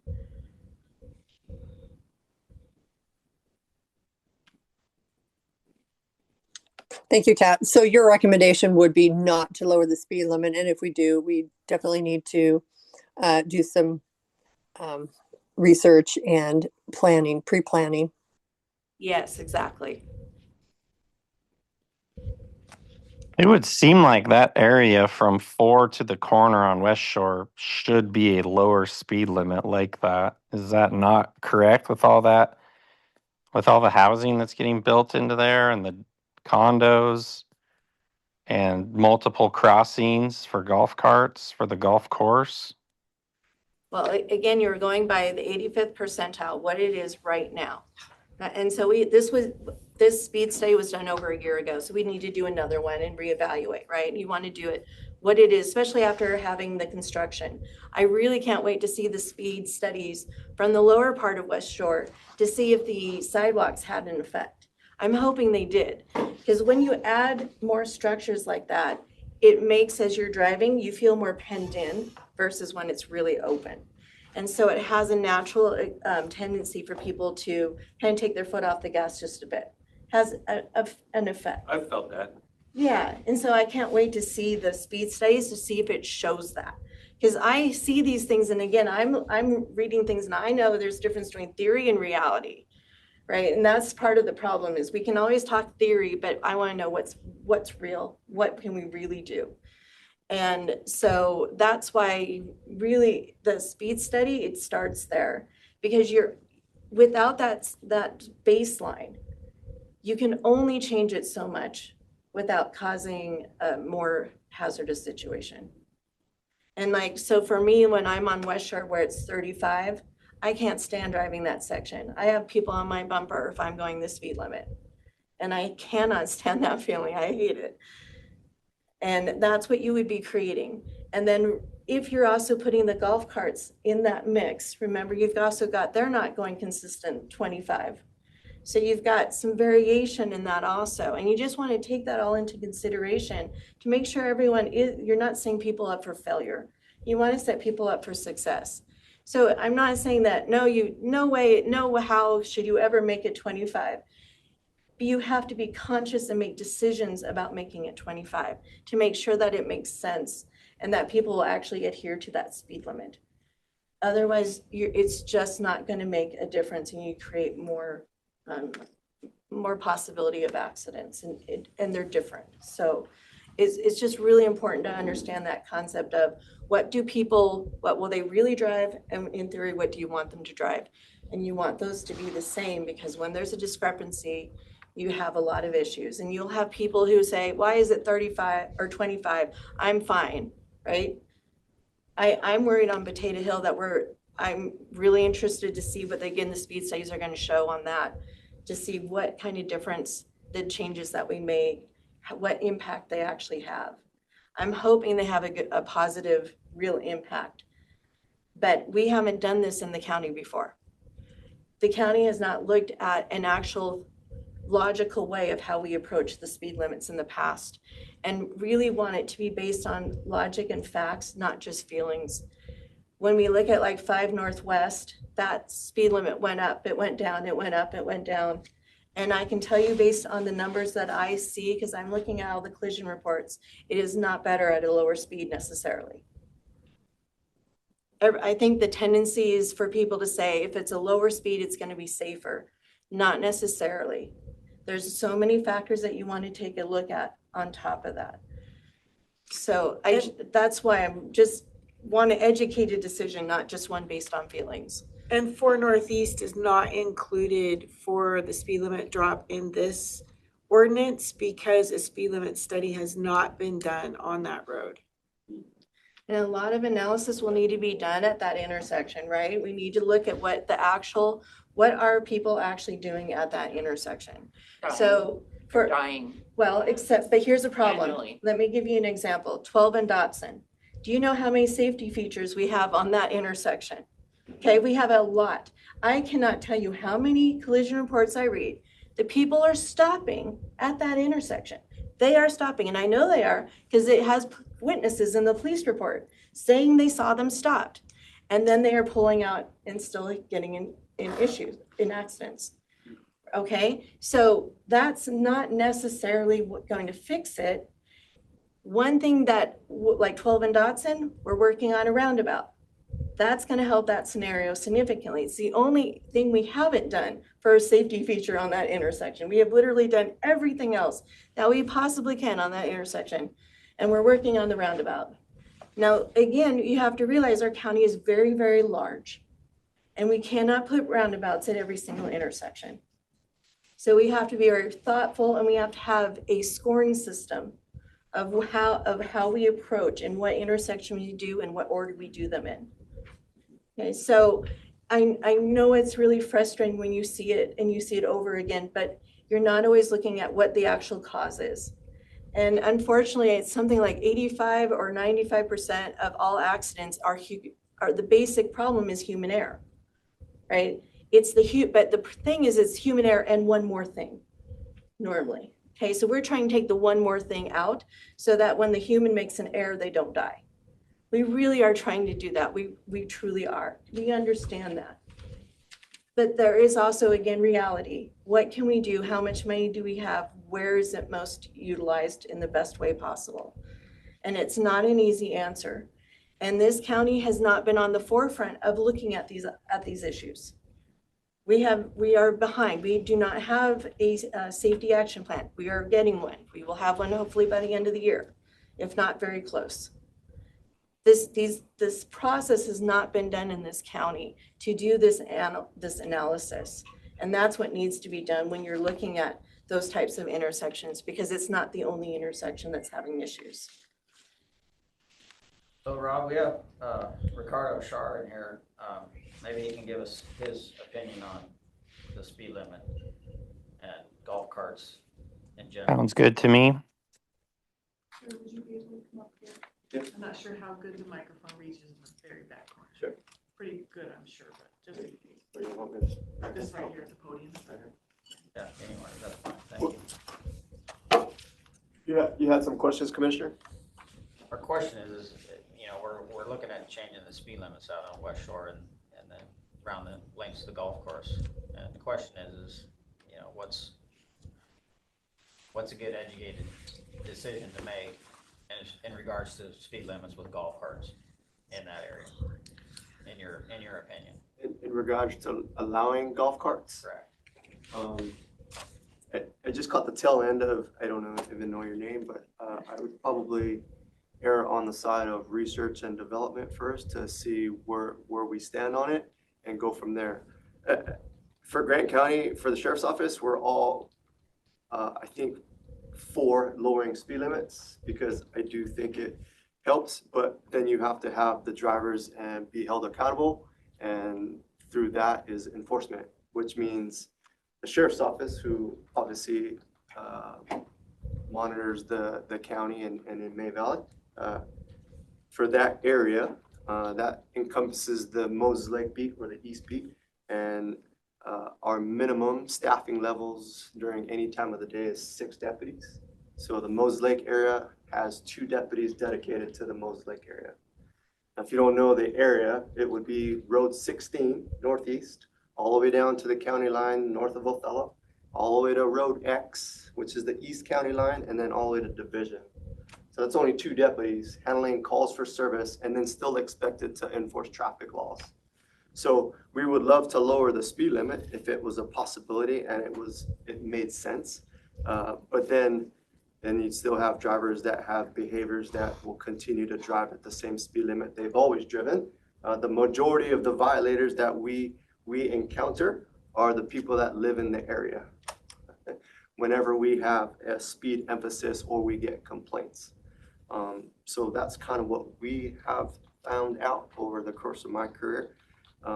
We would love to enforce the reduced speed limit. We'd be for a reduced speed limit, but then you'd have to have, you know, obviously the enforcement piece that we cannot reasonably focus on to affect change through initial behavior and speed limit change. You have a question? Is it true that the signs tend to get people to, you know, the signs that tell them? If you're going to, can I have you say your name on the record, please, so we know? I just, he would need to say it. Sarah Fisher, and I read statistics that the signs that they put, the sheriff's office, I believe, puts out, that monitor the speed when they first change a speed limit and show people what they're going versus the speed, have been statistically proven to be one of the best things to actually reduce it, especially when y'all have the ones that flash blue when when they're going fast, because they associate that with you all. Right. So, because I completely sympathize, I'm from a family of emergency services, so I sympathize with the understaffing and prioritizing. But those signs, especially when you change a speed limit, statistically, I believe you'll find have been shown to Reduce. They're very They do. To automatically But reduce. again, the key is where the placement. They don't work everywhere. They work in very specific locations best. And that's why we did put some on West Shore, right? We're already working on that because it's true, it does work. But the other thing that you have to take into account is it works initially and then there's a long-term effect. So you want to make sure you're doing something that doesn't just work when it's new, but works long-term. And so that's why we have them moving, because what happens is if you see it in the same position, people start ignoring them. Right. When you initially change the speed. So that's why it's something that, yes, it's true, but again, you have to be thoughtful of how you're approaching it and how you're going to utilize it, because there's more than just one factor of when you want to do that and how you want to do it. The other thing that we do not have automatic ticket process. I know Moses Lake has it. I would be interested in us doing it. I would like you to know that if we do that, we would be looking at it, doing it at very limited locations. There's very certain places that we would look at doing that, and that we would have very large signs warning you of what it's doing. So it wouldn't be a surprise to anybody, because that would be another way of enforcement, that you don't have to be there. You know, the sheriffs don't have to be there. And then and it's been done across the country. And there's lots of studies on, again, how you do it though matters. If you just do it everywhere, it's not effective. Well, I mean, if it was everywhere, there's a part that it would be. But you, again, you want to be thoughtful where you're doing it, how you're doing it. And it's not a moneymaker. You can't, you know, it's not to be done to just be a source of money. It's meant to be a very specific locations that have issues. And that's just another approach to help with the enforcement, because that is another part of how do you get people to go the speed limit. Enforcement is a huge part. Officer, I have a question. Blaze Cordero, Edwards Drive at Moses Point. In your experience or in your opinion, with the presence of golf carts and perhaps underage drivers in those golf carts crossing these streets, do you have an opinion as to what that speed limit should be for in those areas where that might be occurring? I don't have an opinion other than I would defer to what is already in place at the 35-mile-an-hour sign or lower, I think. I don't know what Crescent Bar is, I'm assuming 25. And all the other golf cart neighborhoods or allowed neighborhoods, I think it's 25, so I would defer to that. That's good. Thank you. Thank you. I'm good? Yeah, thank you. Any big scoops? Any big scoops? I'm sure you got it. Thank you, officer. Thanks for coming.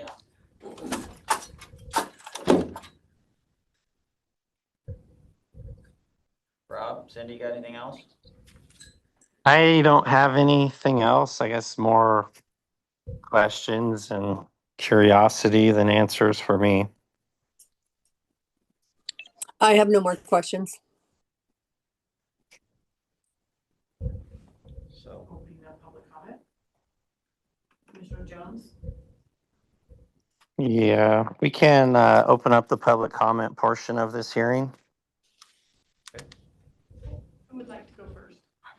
Okay, you can state your name for the Yeah. record, please. Commissioners, my name is Mark Remington. I go by Remy. I am the HOA president at Moses Point. As you can see, several members of our community have joined us and voiced their concerns. We did file 2 petitions last year in January. 2024-1 is the first petition that had to do with the speed limit on Road 4 from Road F towards West Shore. That current speed limit is 55 miles an hour. On August 4th of this year, we had our second fatality on the corner of Road 4 and Road F. Some of our neighbors, such as Shannon and her husband, reacted to that disaster and were there.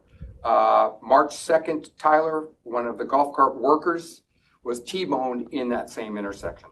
It is not a good intersection. But I know today we're talking about petition number P 2024-2, and that has to do with the golf cart zoning within Moses Point community. And I have a map here that kind of highlights those streets that we would request to be golf cart zones.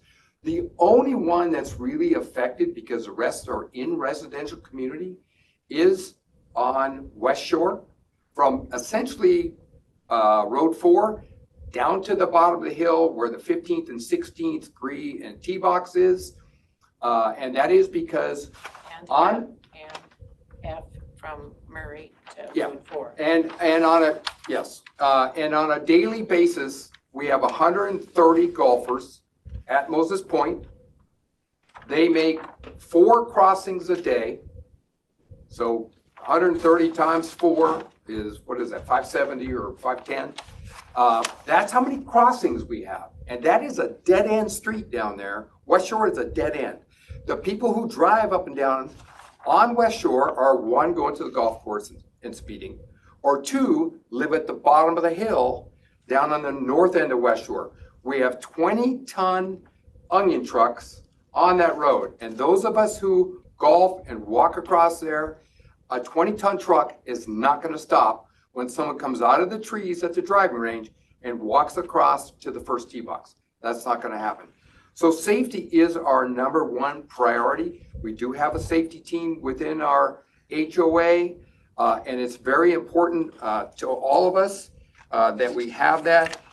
Fortunately, we haven't had any major incidents on West Shore when they cross. We have 41 new houses coming on the first fairway, so they will back up to West Shore. We have 10 new condominiums there. We have 170 units in our organization, and that will grow to 400 or 400 plus in the next 5 to 10 years. So we're a growing community. We have more walkers, several of our members. This couple walks all the time. Everybody kind of walks in our community now. We're trying to build paths for ourselves. We do have an access on the side of West Shore that kind of allows for golf carts, and that's where most of the golf carts do transition there. But it's not signed. We have no crosswalks. We have nothing that says beware. And it's some of the things that we submitted to the county in February of last year. We gave a bunch of ideas, but that's just from our perspective. We're looking at safety first and reducing the speed limit on West Shore in that short period of road would really greatly enhance the safety of all of us. Thank you.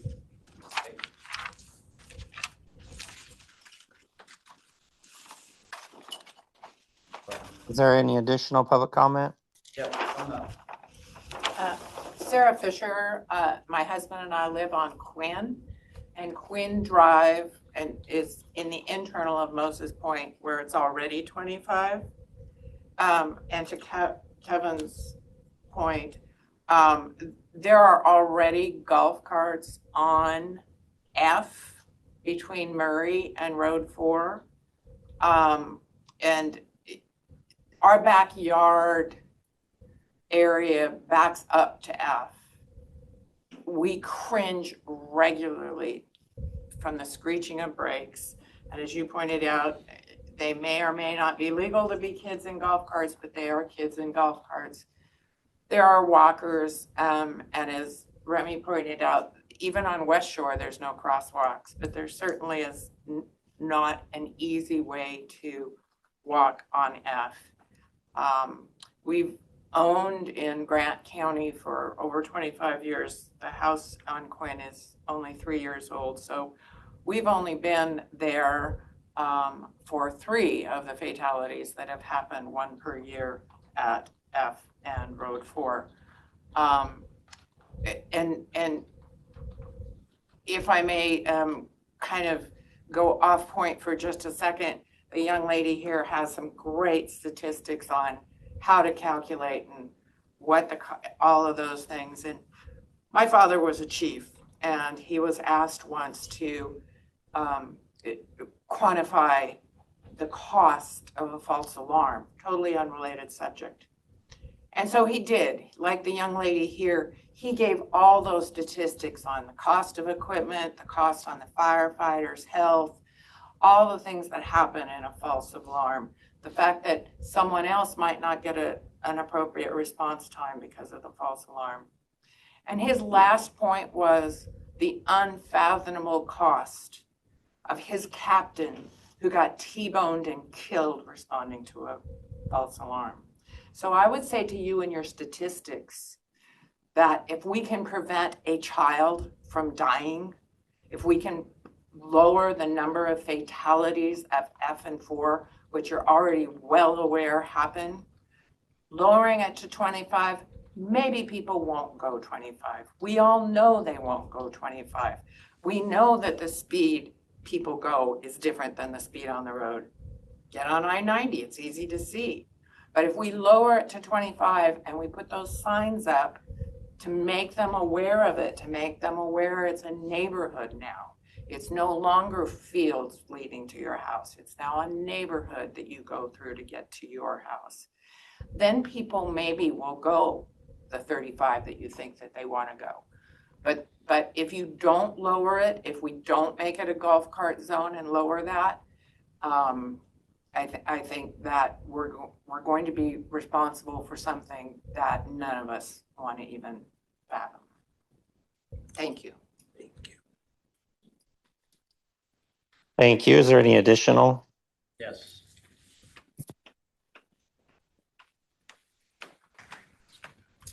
Hi, I'm Shannon Parker, and I'm also in the neighborhood. And I was there the day that that accident happened, and I've only lived here a couple of months, and it was horrible. I was in the front yard, which was maybe 150 yards from the corner, and there wasn't even a screeching. I mean, the cars just smashed, and we saw this all 5 guys were, I'm sure, coming home from work, and it was awful. And I wish they would lower that because it's way too fast. I'm with you. I hear those cars just flying down that road, and it makes me nervous. I don't even like to walk out there, stay in the neighborhood. But anyway, I would hope we could get it lowered a little bit. And if the school goes in there across the street, it's going to have to be lowered anyway. So might as well get used to it now. Getting good practice. So anyway. Thank you. Anybody else? Okay. Do any call-in users have anything for public comment? Got one more, Rob. One more. Oh, Hi, my name okay. is Kathy Patterson, and I'm part of the Moses Point area. I'm off of Edwards. And I'm basically here because I don't want to see anybody else die. And it is scary. I walk all the time. I will not go in those areas that we're talking about where these accidents happen because it is really scary. Recently, with the recent construction, I started taking F Road all the way in because of the construction. And I realized that those roads are the speed limits there are way too fast. And then all of a sudden you're going fast and all of a sudden you got a stop sign. There's no rumble strips, there's no transition strips to tell anybody they need to slow down. I mean, when the accident happened, I was like, well, I can understand that because I've driven that and I myself I've almost done it because I was aware of it. But I can understand somebody that's not aware of it. 50 miles an hour, and I just think something needs to be changed before somebody else dies. So I just like to go on record saying I hope it gets changed. Thank you. Appreciate it.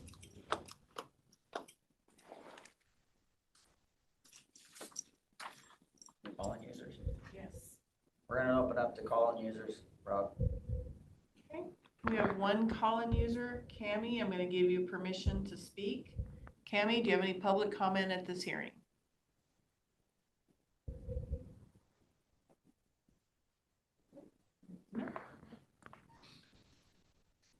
Okay, that's it, Rob. Okay, then I'll entertain a motion to close the public comment portion of this hearing. I'll make a motion, we close the public hearing.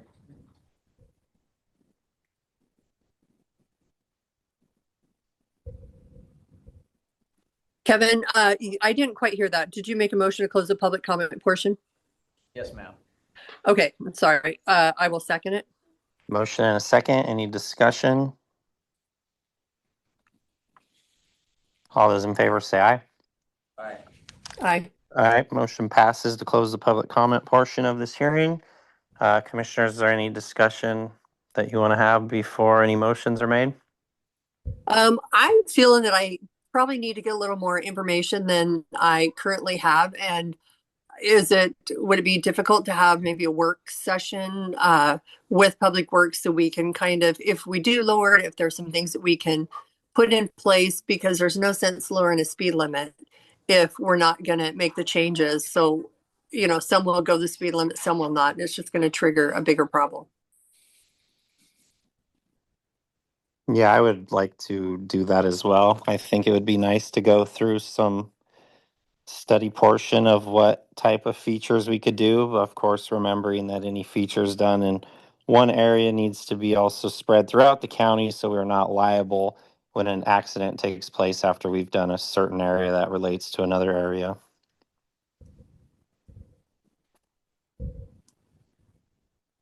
I would agree with that. I think we need to talk more about this one. I think there needs to be more conversation.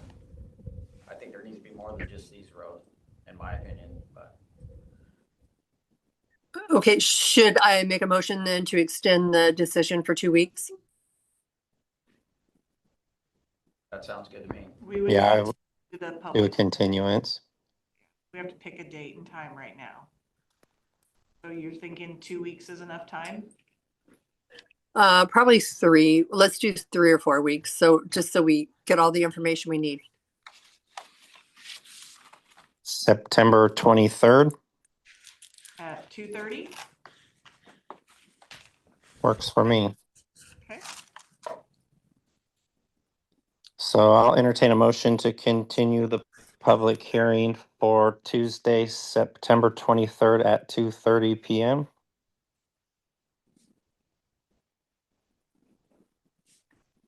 So moved. Second?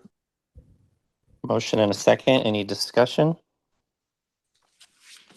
All those in favor say aye. Aye. Aye. Motion passes to continue this open record public hearing to September 23rd at 2:30 p.m. Thank you, everyone that attended. This concludes this hearing today. And I just do want to thank those that came to visit. I appreciate their input. It's very valuable. So thank you.